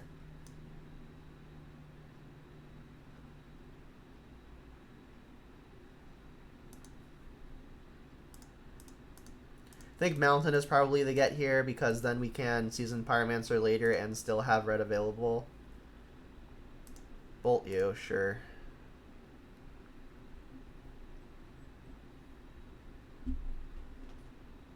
Yeah, whatever was after Dominaria. I don't even remember what was after Dominaria.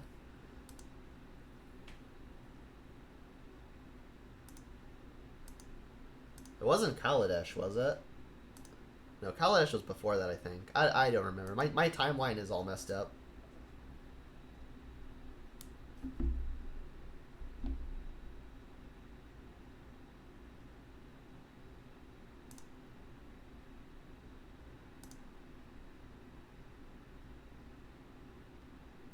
Oh, by the way, last match, my punt, it wasn't a punt, was it?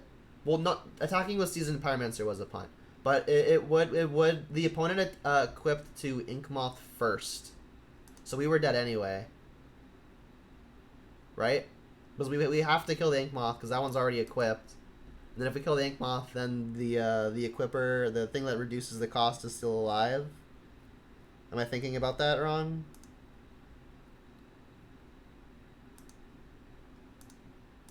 So I think the opponent just played it perfectly.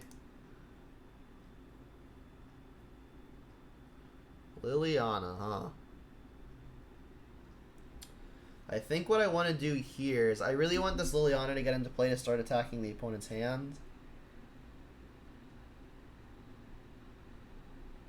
I could terminate after it attacks. No, that doesn't work though because they equip one hammer to the Ink Moth and then they're just gonna equip the other two hammers to the Stoneforge.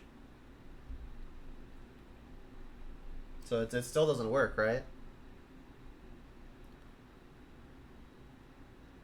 Alright, definitely buying back a Meyer and playing a Meyer. I need to keep attacking. So I think maybe I just Liliana minus, bolt it, attack for 3. It's not great, but at least it leaves me with the Liliana in play.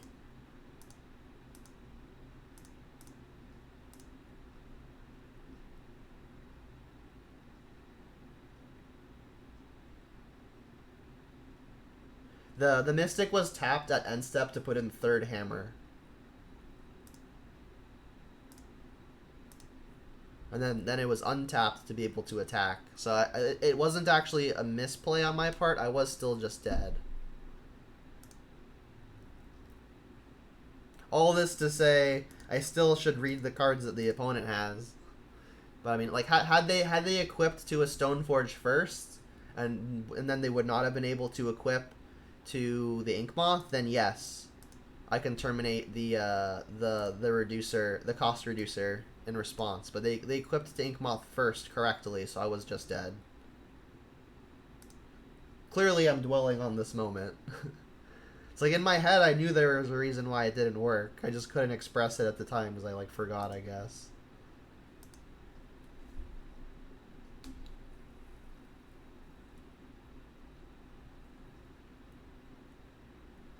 Yeah, the play that has me not dying is I just have to leave back Seasoned Pyromancer. And that might have been the opponent like next leveling me too. Because remember I asked like why did they tap their Ink Moth? They can't block with it now. I think they might have been trying to provoke me into an attack all, and that's what I did.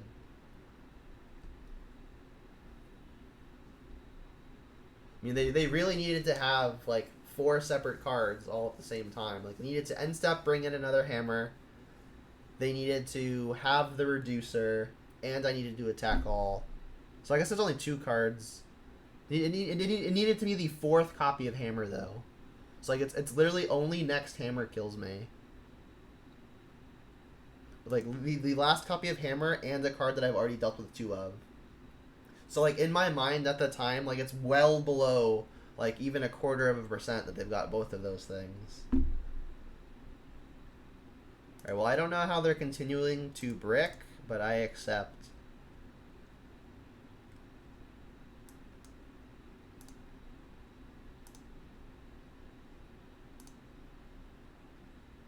Croaks is good. We get to escape it right now if we want to, and I think we do. I guess they've got Blast Zone at 3, so let's just plus Liliana first. We can ditch other copy of Renin 6. I guess we'll ditch Inquisition. Renin 6 is on average going to be better than this Inquisition.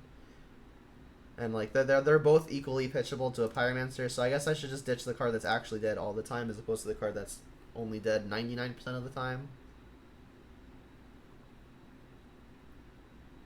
You're saying I terminate the Paladin in response to the Ink Moth activation. The opponent activated the Ink Moth before playing Paladin, so that doesn't work either.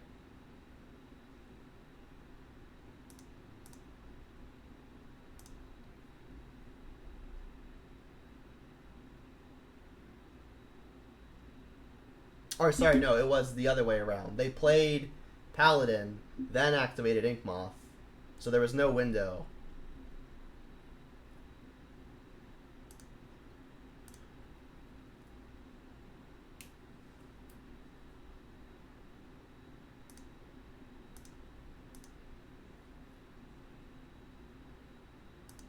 the windows on the activation of Inkmoth then. That doesn't work though.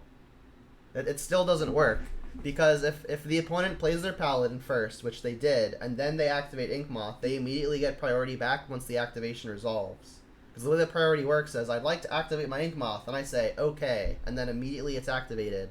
Then they pay 0, go to equip to the Inkmoth, and there's no window where it works.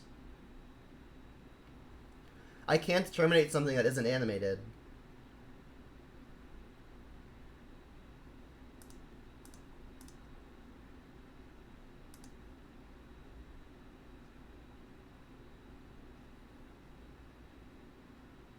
The Paladin was not in play, right? Right, am I just being stupid again? It's entirely possible. I'm terminating the Paladin, so if they go Paladin first, they activate Inkmoth, I can terminate the Paladin. If they activate Inkmoth first... No, that doesn't work. If they activate the Inkmoth first, then they play Paladin, I terminate the Inkmoth, right? But then they just equip the... They just equip the hammers to the Stoneforge. And I still die.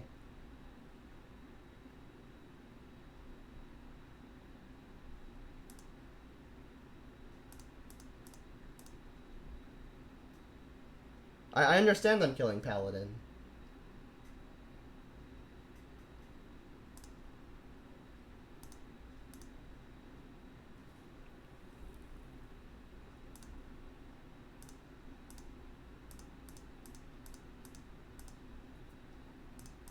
Alright, well, Croaks is going to be very good here.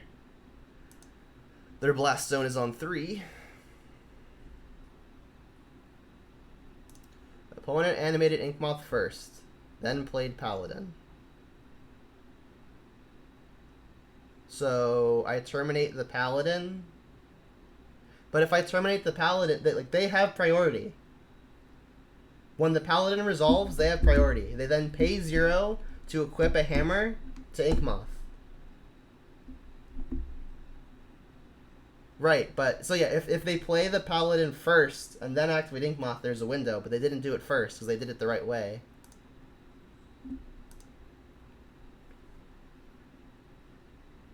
Alright, here's the All's Dust.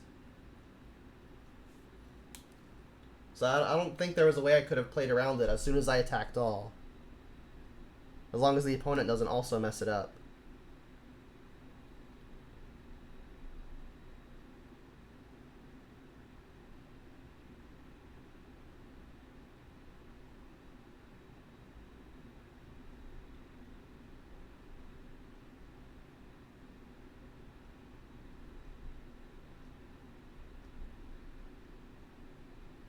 Yeah, they 100% activated Inkmoth first, which is the way that they get to kill us. If they do it any other way, they die.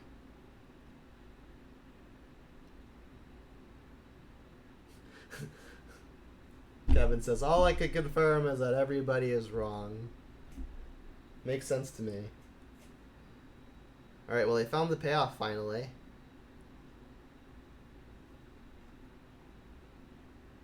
Yeah, I mean, a Jund 3-2 is basically a 5-0. In that case, I have 5-0'd like a countless number of times. This is the 69th league, I've probably got like 45 O's. And then I don't know what a 4-1 is. Because then if you count a 4-1 also as a 5-0, then I probably got like 65 O's or something ridiculous.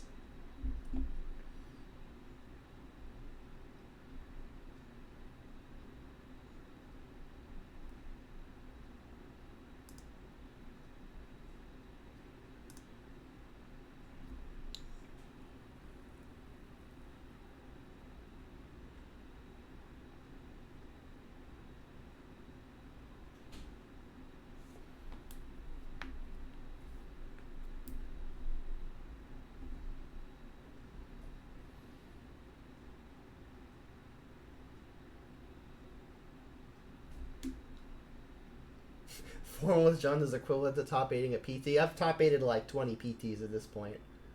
On camera, I've top 8'd 20. I've top 8'd way more than that off camera.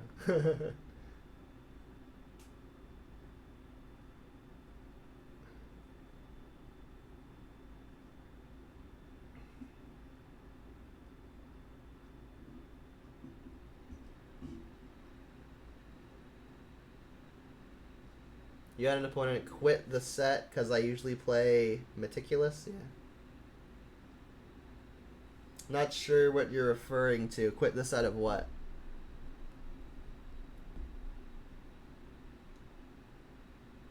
Oh, they found Karn, sure. Yeah, I mean, Karn kind of just doesn't do it at this point, right? We kept Bolt into land in the yard. I guess I should have brought this up as I was doing it. We kept Bolt and land in the yard, so if we can ultimate this Ren in 6, play other Ren in 6, buy this back, and then just have a bunch of lightning bolts.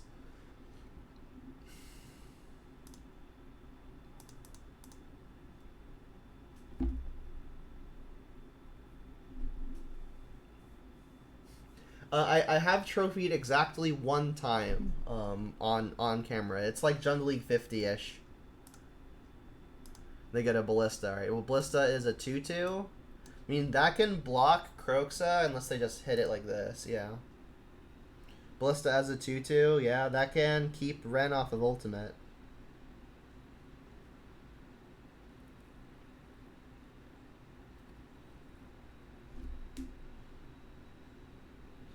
Yeah, killing like the 1-mana reducer, killing the 1-mana dork is a good feeling. Bolt the bird, right?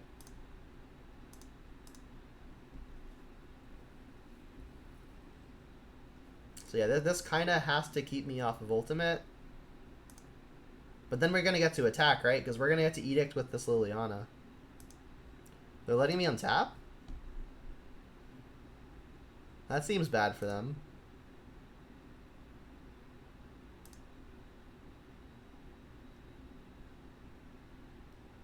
They have to shoot the Liliana in response. Whichever Planeswalker I activate, they just respond. So I can only really get off one of these activations. Or they could just let me do both. So they can ping off the Bloodbraid here, but other Bloodbraid's a good draw because I still get to kill the Karn.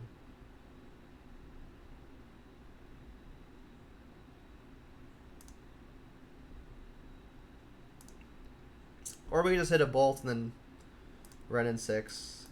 This is probably just good though. Red. Inquisition, the 4th one. I guess this is the 3rd one. Still terrible though. I'm just gonna put it in the yard. They have Thragtusk? Uh-oh. Watch us still lose this game. That would be insane, but it's completely possible.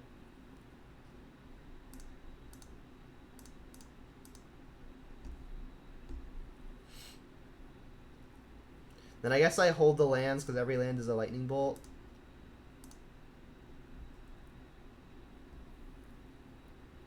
I guess I get to play this one for free anyway because I get to buy it back. Yeah, let's kill Karn.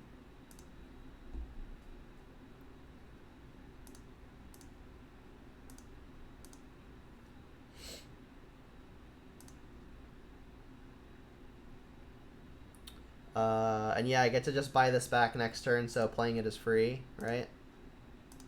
So I get to Thragtusk here. If they can find another payoff here, suddenly this game gets interesting. They still have Blast Zone on 3, which doesn't do anything right now.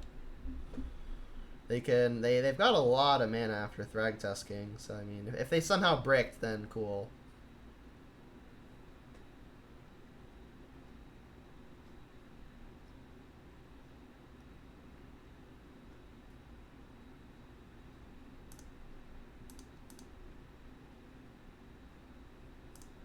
Up to 12. Scrying. Okay, that's kind of a brick, unless there's something I'm not thinking of. Just another tower. Maybe they're just waiting for a Ballista to be a 50-50 or something.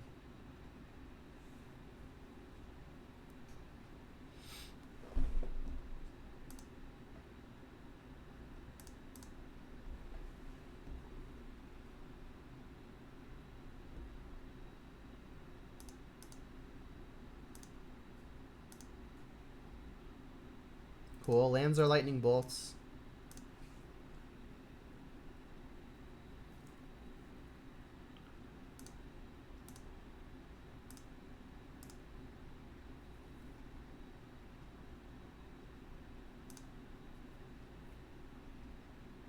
I guess I should be using Seasoned Pyromancer first, huh?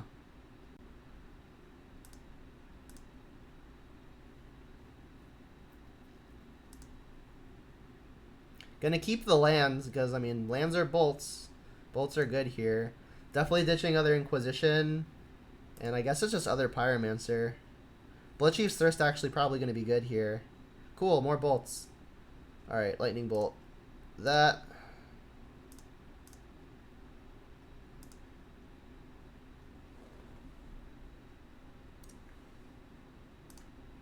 I guess I should have maybe left up triple red if possible.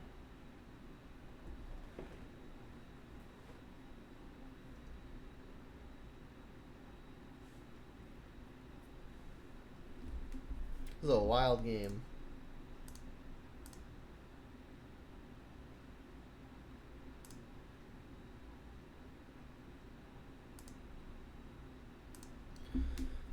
Peatland does a Lightning Bolt is probably just better than a random card.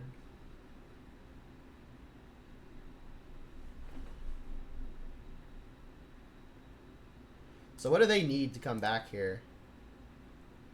Not even Ulamog does it at this point, right?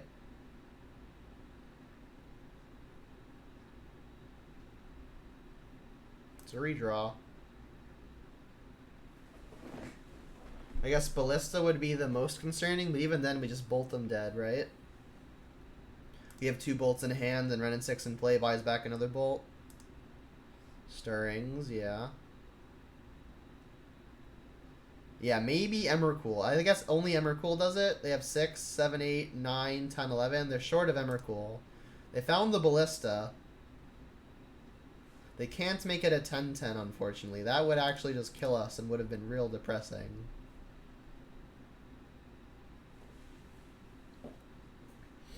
Ballista for 5. Yep. We got the W.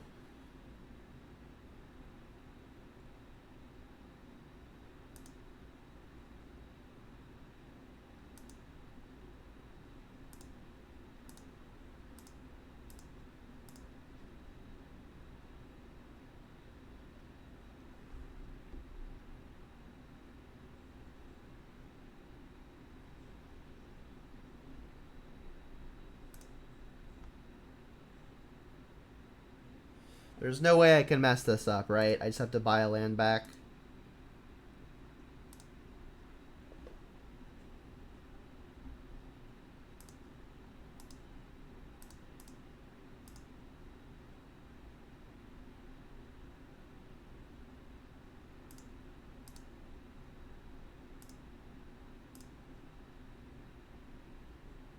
Yeah, Ren did a thing.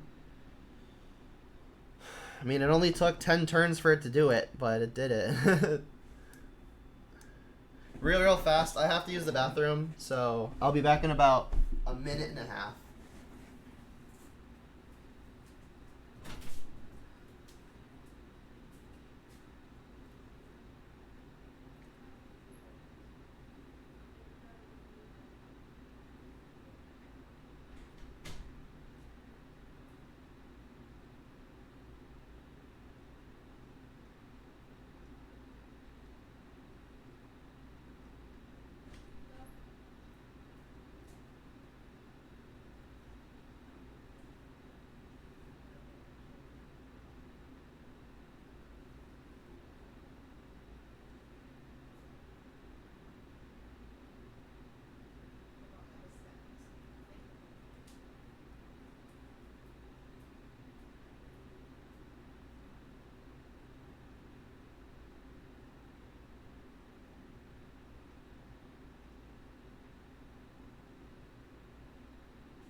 Okie dokie.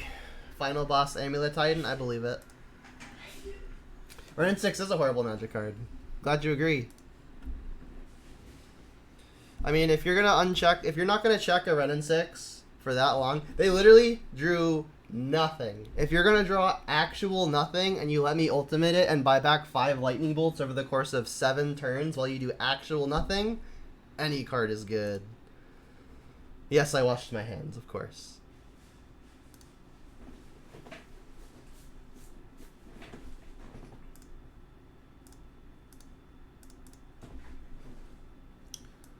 Final boss mirror, huh? Yeah, Bob would have been much better. That opponent would have been dead like 5 turns sooner. Well, the opponent's hand is set up very well versus ours. I think I have to take either Liliana or Kolagon's command just because those are the strongest in general. We've got 2 answers for their 2 creatures, and we have plenty of answers for creatures. I think the multi for ones are going to be the biggest problem, and I think Liliana has the potential to be the largest problem, so let's take that.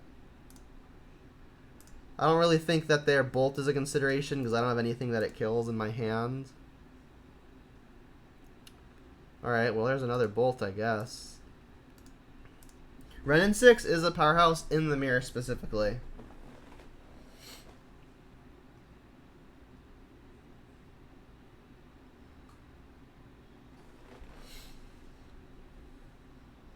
Thoughtseize, that's annoying. They can take second answer to a Goyf. I guess we could double bolt a Goyf. Not what we want to do, but it's possible. So it's funny. This is the 2-2 bracket, right? So this is going to determine which Jund player gets the Jund equivalent of a trophy.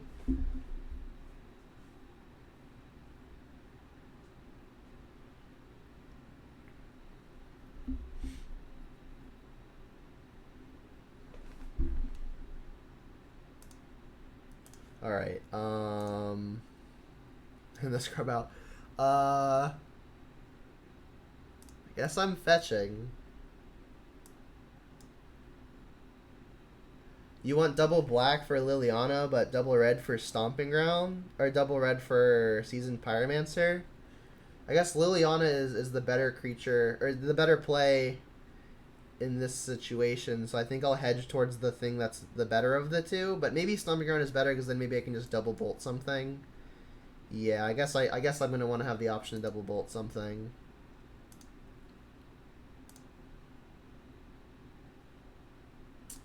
More removal.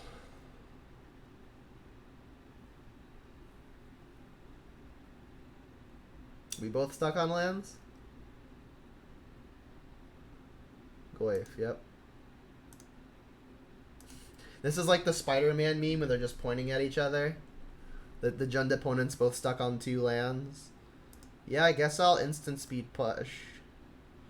It's completely possible I should just sorcery speed push so I can keep the instant for later. I mean, the Bloodchief's Thirst can kill Renin 6s though, so I actually think the Thirst has more value. There's the Liliana, which will be very good if we can find the land.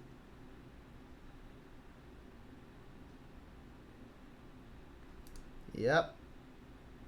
I could double bolt this, but it's so much better if I just find the land. That works too. I can buy back the Bloodstained Mire and then just use the Bloodchief's Thirst. I guess I'll get Overgrown Tomb. I could get basic Swamp, but I think I'll make my mana good.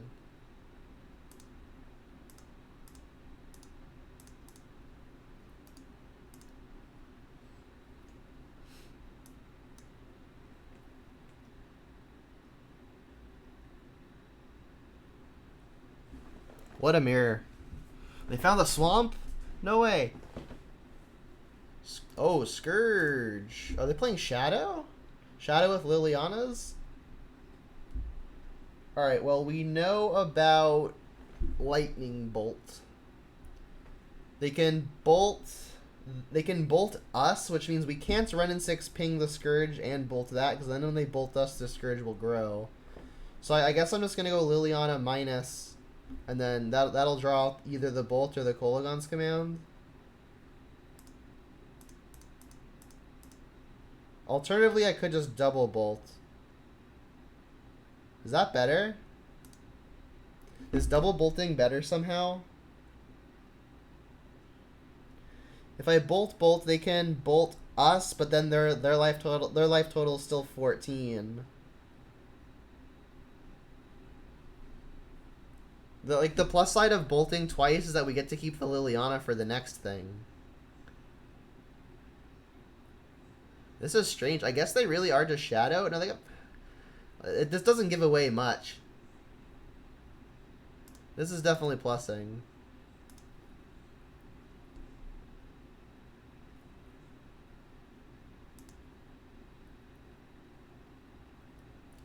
Yeah, I mean, I think I want to just double bolt this. Like, it's a 2-for-1 on myself, but then I get to keep the Liliana, and that maybe makes Seasoned Pyromancer better down the line. I can't mess this up, right? If I bolt this twice, they bolt me. Actually, no, they would bolt me down to 13. Then it's a 7/7. Okay, so I'm glad I thought about that again, because I would have messed this up.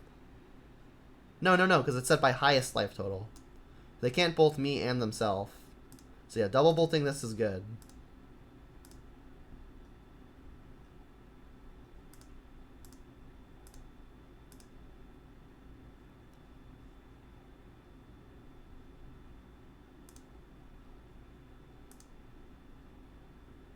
Yeah.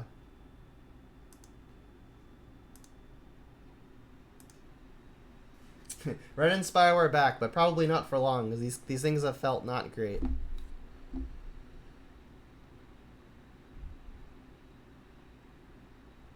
Oh gosh, Bloodbraid. I mean, we can bolt the Bloodbraid to protect the Ren. The Cody Hope, thanks for the raid. Welcome, everybody. They hit Trophy? That's stupid. Alright, well, I guess this will resolve. What do we want to get here? Probably just another mountain, and then we can use that mountain to maybe bolt the Bloodbraid. I still think I want to keep the Liliana Edict for something bigger.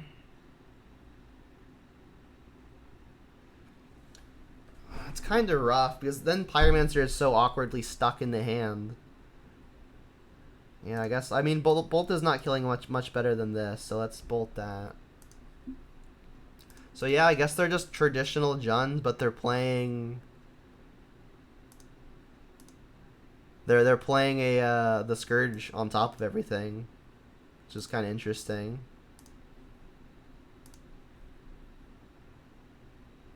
Ooh, Glyph's nice.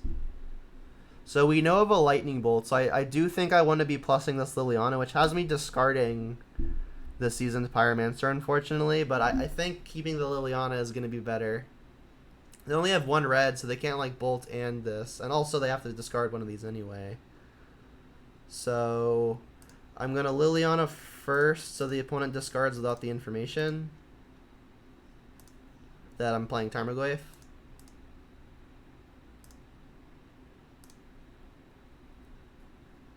And they're probably just going to ditch the bolt. Did I track their hand wrong? How did I track their hand wrong? Oh, is this that bolt?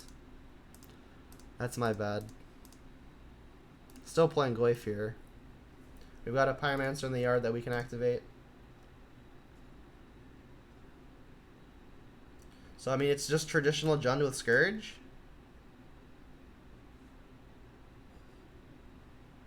Land not good. I guess I'll go land plus.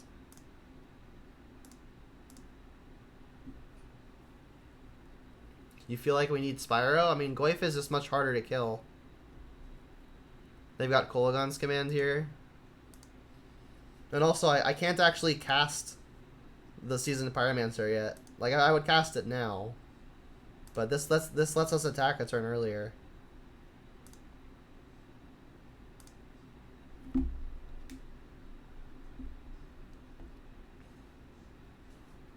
Like, had I remembered that they didn't actually have that bolt, then maybe I can just, like, Liliana and not plus it.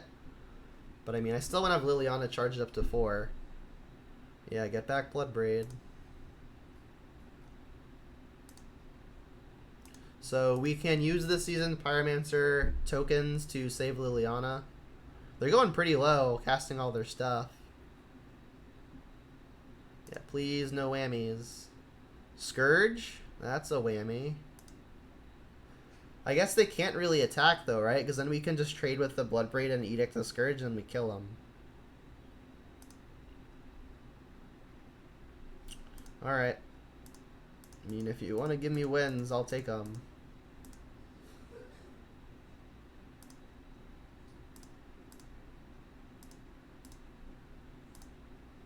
Yeah. Like, if they just don't attack there, maybe they come back. Okay, so they're playing Scourge. That's interesting. Probably Spellbombs. They didn't reveal Luris. I mean, they couldn't have because they're playing Bloodbraid. I think these 5 are the maybes. I think Engineer is probably a little too fragile. If the opponent is playing Seasoned Pyromancer of their own, then the Engineer is going to be good. Just like we can name Elemental.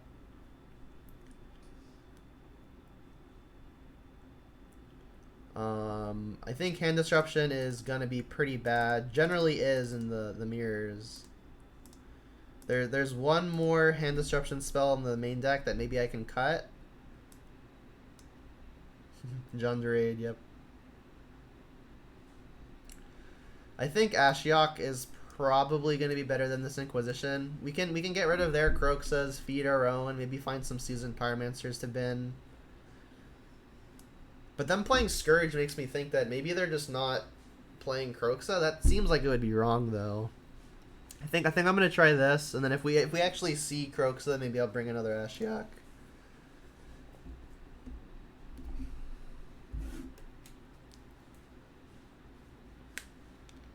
You speedrun a 5-0? What'd you speedrun it with? Yeah, sure. 2 opponents rage quit. Nice. You're talking about the Teamer Moon deck? Oh, the Gruul list. That's cool. Alright, so second swamp, not the ideal land, but at least that gets us to Liliana.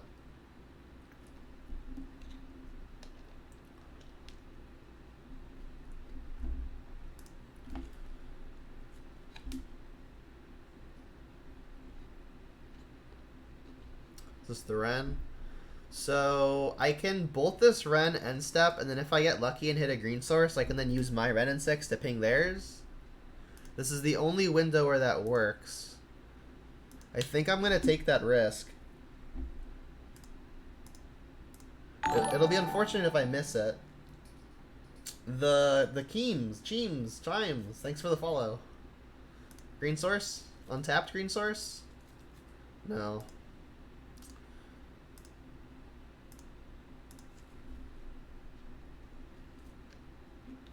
A Hollow One. Hollow One is an interesting card.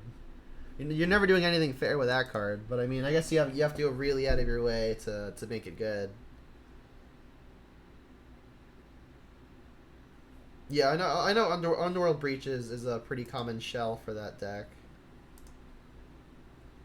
All right, well, Liliana gets much worse in the face of a Ren and 6. I guess we get to Edict that, and then maybe they use their Ren and 6 to ping it off, so Green Source might come in handy. Not if we continue to brick, though. Kill a Goyf. Green Source would be really good here.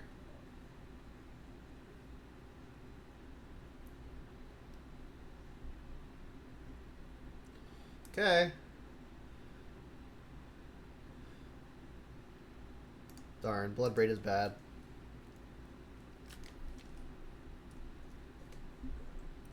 Yep. Can you hit, like, something that bad, please?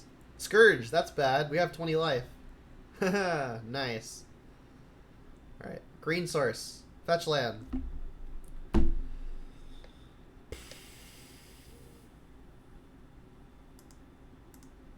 I'm gonna crack the spell bomb. Like, if I play Liliana Edict this, they're just gonna ping it off with the Ren and 6, which is a good way to do it.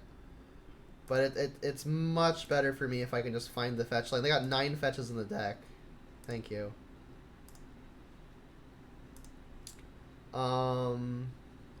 This has my own Renin 6 dying to the attack.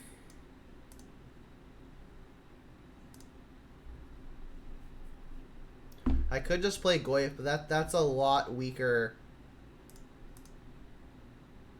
I think I'm just gonna use my Renin 6 to kill their Renin 6.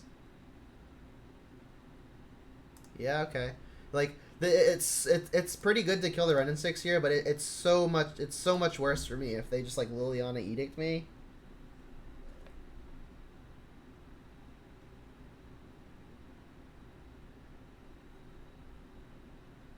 Yeah, I mean, the Gruul list that you described to me earlier seemed like it was very good against control decks. All right, well, we avoided the worst case, but this is still pretty bad. If I ditch Kroxa, I'm going to be able to escape it, right? Because they're attacking down my Ren, but then they just Edict it. I think I'm going to have to use my Bloodbraid next turn. That said, I still don't think I'm going to have time to escape this Kroxa, to cast it from my hand, so let's just ditch it.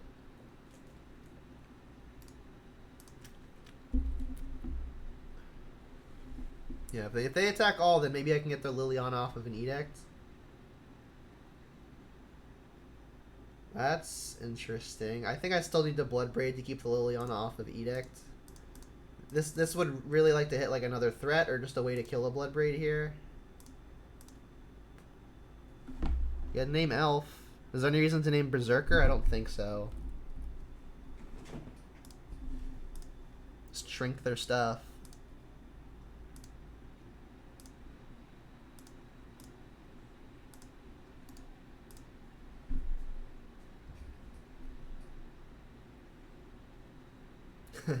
Jun's actually pretty popular right now.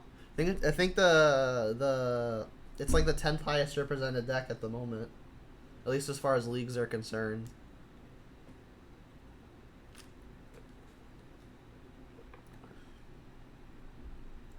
We will each discard a card. I think I'm discarding Liliana. Like if I draw a land next turn, I get to double spell, and that seems very good. Discarded a Cling. They didn't cast Cling targeting Kroxa. Do they have another? Or like a Spell Bomb? Yeah, that makes a lot of unfortunate sense. Targeting themselves. Jund is number 1 in your heart. You need a heart transplant.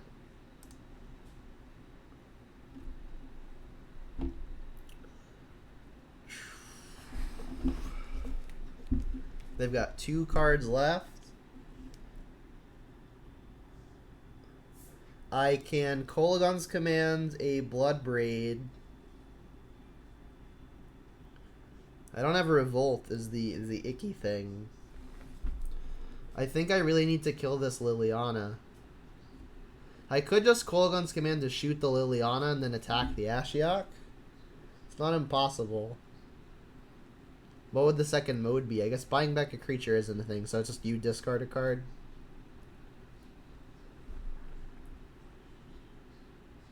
Yeah, I think I'm just gonna kill the Liliana. I mean, like alternatively, I could shock a Bloodbraid and then attack both at Liliana that way. That has one of my creatures surviving. Alternatively, I just shoot the Liliana, attack the Ashiok. Maybe everyone trades. That just has their Ashiok at a lower loyalty, but I don't have a Bloodbraid in play. I think I want to have a Bloodbraid in play, as opposed to not having a Bloodbraid in play. So I guess I just shock a Bloodbraid then.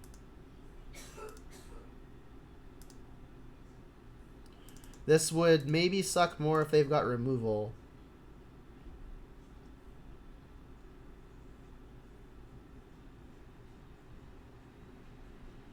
They discard Bloodchief's Thirst. Okay, so they're trying that out too. Alright, we don't have Revolt, so unfortunately this is going to get to live. So attack Liliana, attack Liliana. Ideally, we get to kill Liliana here.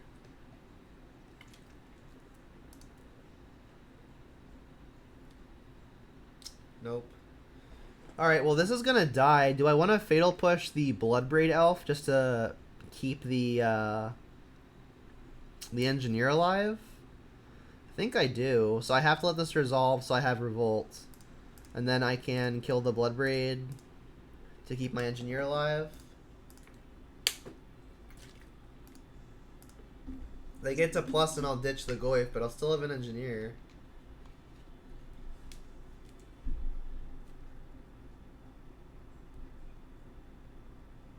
Demonstrate a loop. Okay, we got rid of Liliana one way or another. Uh-oh.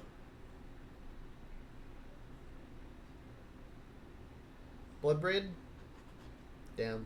Alright, well we cannot search with the Mire, so I won't be sacrificing it. We can one-shot these Planeswalkers if they can't deal with the Goyf, but unfortunately they're pretty likely to find a way to deal with the Goyf. That's a good sign. I think I need to kill the Ren first. Uh-oh. Alright, big draw step. Big draw step. Hiya. Nope.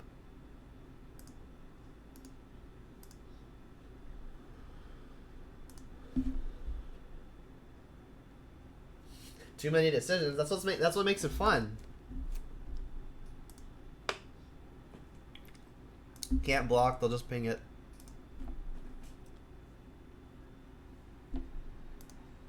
Yeah, decisions make this deck fun, at least to me. Yep. And them not cycling this immediately means they gotta have other action. Still a big draw step. Okay. I cannot one-shot this Ren in 6 anymore.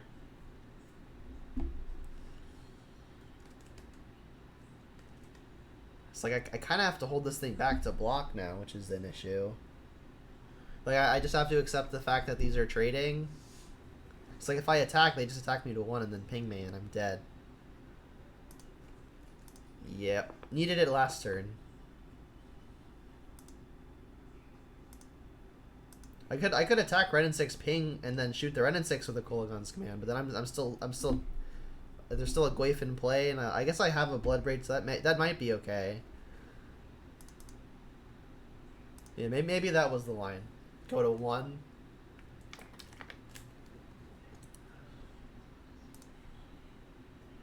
Yep, now I'm blocking.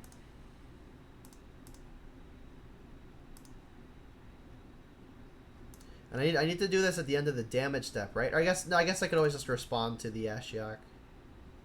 Yeah, this is fine. So they can ping my Goyf now.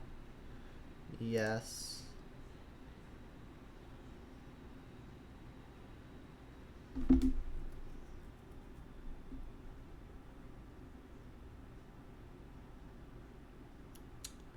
Jeez. Alright, so now it doesn't matter what I bring back. I don't get to keep it.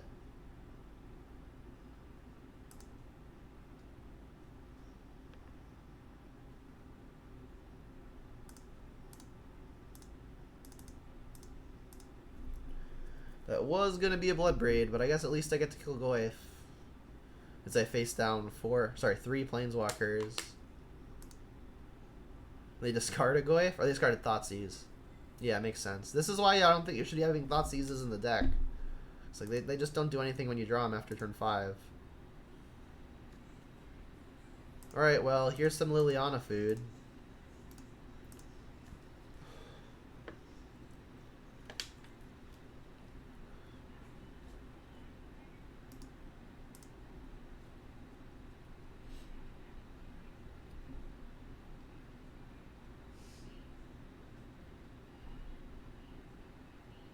Show me the second one.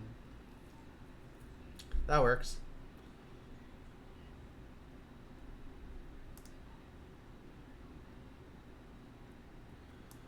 Still the mirror. We didn't see any Croxa. They might have just replaced it with Scourge. I mean, I guess that's a way to get around Grave Hate.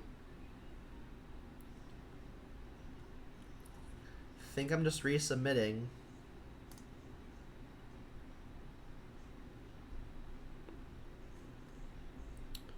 Go first. Please have a keeper. 0 lands, no good.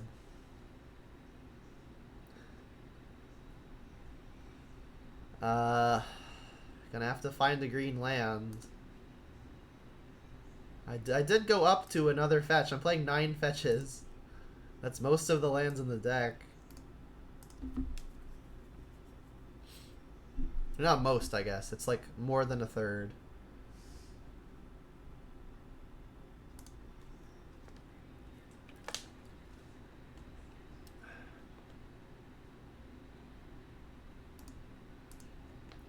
Fetch land, please. Fetch land, please. It's a castable.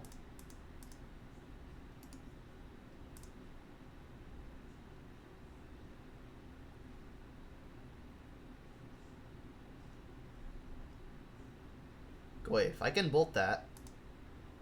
Is there any way that their spell bomb messes it up?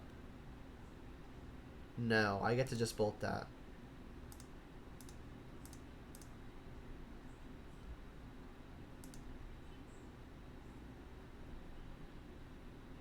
I mean, it's a green land. It doesn't combo with the Ren and 6, but it works. Alright, I mean, we've got Bloodbraid for next turn. If the opponent, like, Liliana's in pluses, I might just pop Spellbomb in response to guarantee that we get to Bloodbraid, because I can draw the card.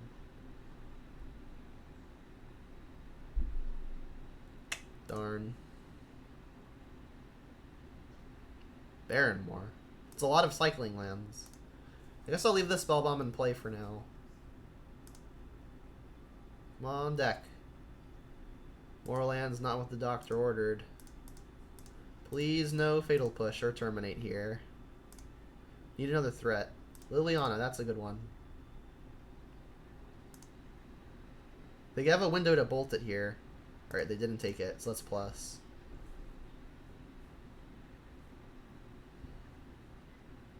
Discarded a Ren. I guess they have 2 black sources, huh? Their mana is awkward too. They can't cast Ren and 6 off of 2 black sources.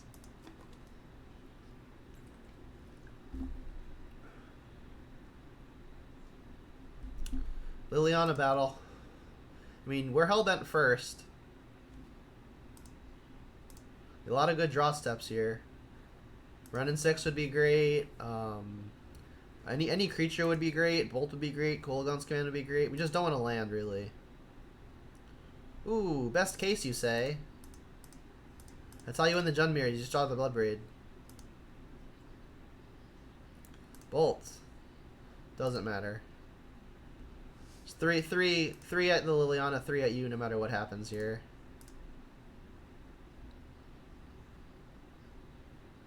They discarded basic forest. Yep. Alright, this is looking good.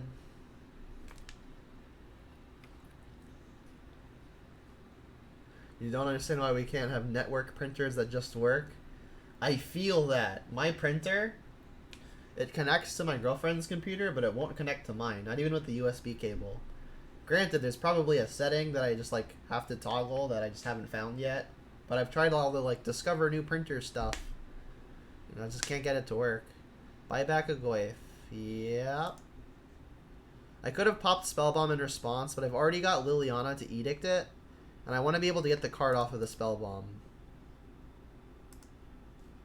I guess, like, popping this in response is kind of like denying them a card, which is kind of like me drawing a card. So maybe that's wrong. But I guess this way it makes them spend mana.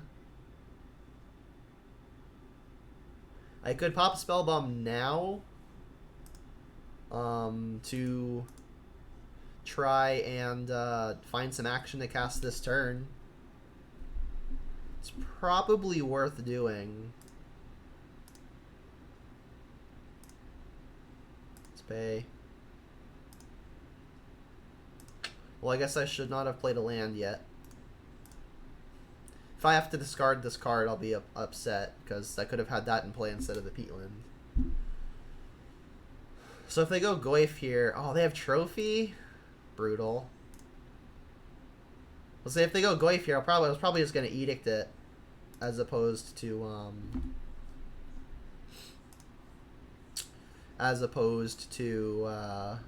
ultimating.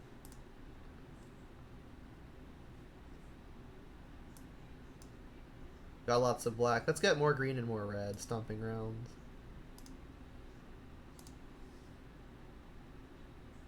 Both. That doesn't do much of anything. Let's sacrifice a peatland and try to find action.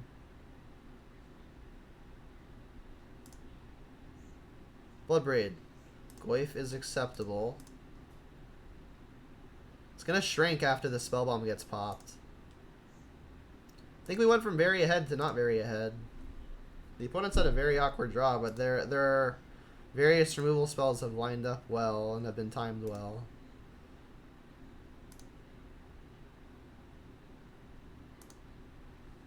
We want to avoid a Liliana. Liliana would suck. Bolt. There is no way to avoid that.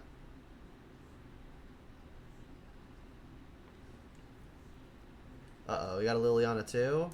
Alright, well, your Goyf gets to outgrow my Bolt. Come on, deck. Come on, deck. No bueno. Alright, we're losing this. Cycle. They have like 4 cycle lands. That's so many. Did you find a Bloodbraid? That would be brutal. Crap. Alright, well, we can bolt the Bloodbraid. Hopefully this hits like a dead card. Spell Bomb. It's not dead. At least it redraws.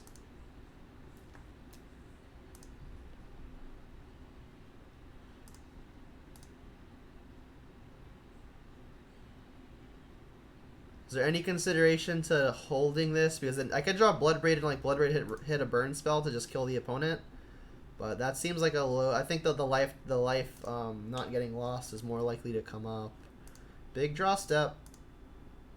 Big draw step. Kind of counts. I guess we should play around Veil of Summer. It's kind of free to do so. They're playing Bloodbraid, so they probably aren't playing it. But I guess it's still free to do so. Classic top deck wars. This is really when you don't want to draw your Inquisitions and your Thoughtseizes. Which is why I take them out. Liliana's a good one. They kept a card in their hand instead of just like sacking the spell. They hit the Thoughtseize. This is why you take them out. Don't know why they didn't just use the spell bomb trying to find action. But yeah, you really don't want these stupid cards in your deck. I mean, I guess they took Inquisitions out. We really haven't seen any of those. I think if you do have to keep one of them in, it's probably better to keep in Thoughtseize because you can take the haymakers like Bloodbraid. Yeah, nice Thoughtseize, right? Oof. All right, top deck war. Top deck war. I'm doing pretty well. I said Season of Pyromancer is only really good when you're both hellbent, right? Here it is. Did I get goodies for Christmas? I did not. Alright, I guess I plus and discard the Blackleaf Cliffs.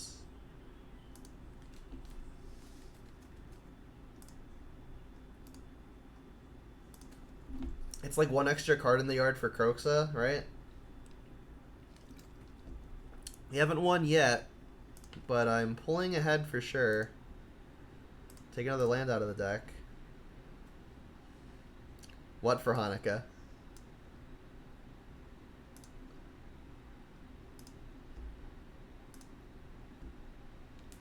Come on, deck.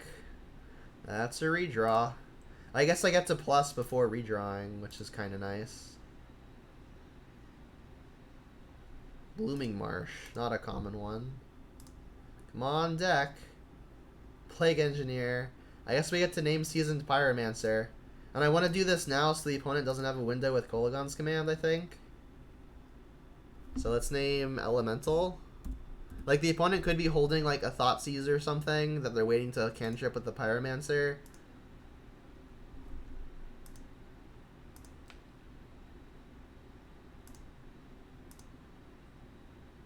Oh, did I get anything good for Christmas? That's what I said. Yeah, I did say that, didn't I?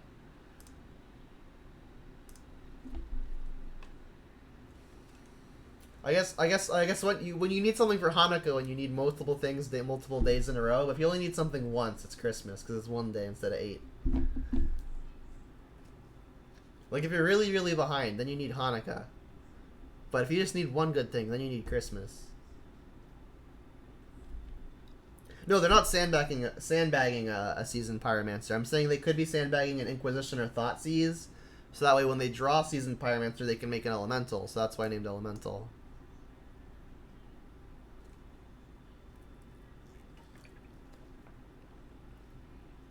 You're good. You're good.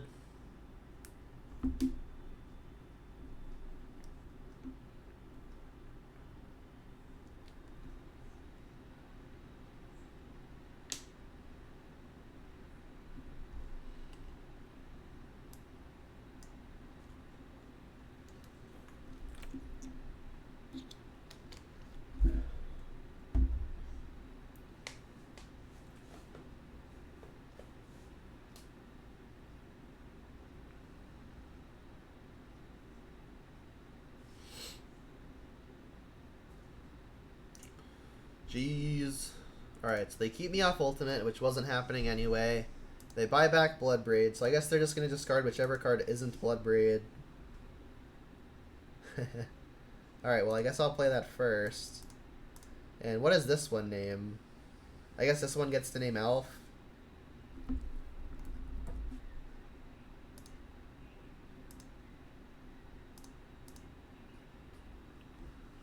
So they're going to keep Bloodbraid in their hand, presumably. It was a Bolt. Okay. Hit you to 2. Feeling pretty good at this point.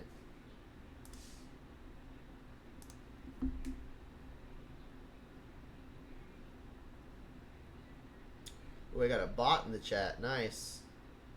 2 bots in the chat. Nice. Hit a Scourge. Scourge is a 6/6. We won!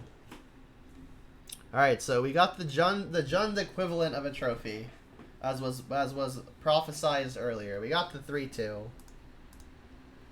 So I guess deck tech. The red and 6s, I wish they were Bobs. Again.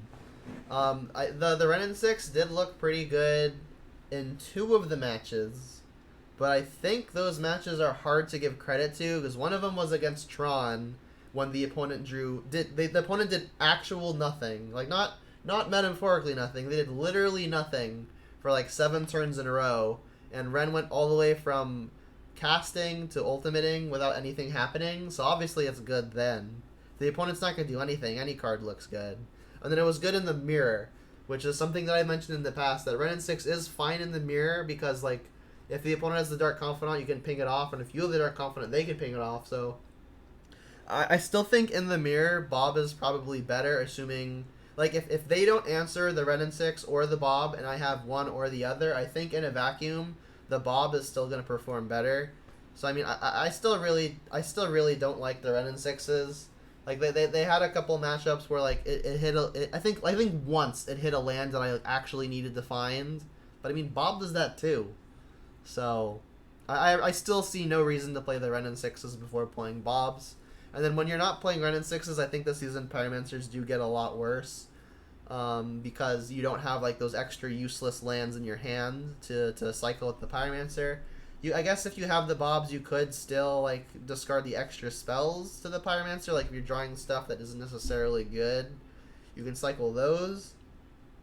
So, I mean, I think I would play Pyromancer before I play Ren and 6, but I've said after many leagues that Pyromancer has just been the card that impressed me the least. And, like, obviously, you could just draw it in a top deck war in a Jund Mirror and draw 2, and that's good. And even for us, even then it wasn't, because it drew 2 lands. Funny enough, like if you're gonna draw it in a top deck war against a grindy matchup, and then be already hellbent, then yeah, that's the ceiling. But I think the floor on this card is much lower. And similarly, same with Ren and 6. So all in all, I'll probably run a version of this list through another league or 2 in the near future. But I can't wait to get back to the Bobs, because, man, I took Bob out for a league and I already miss it. I just wish these Ren and 6s are so much better off as Bobs. That's the conclusion that I'm trying to draw here. So thanks all for tuning in. I'm going to end the recording for everyone here on YouTube, and I'm going to hang around afterwards to talk some Jund and look at some deck lists. And I guess if you're here on the YouTube and you're already subscribed, you definitely should for more content like this. And until next time, join them out.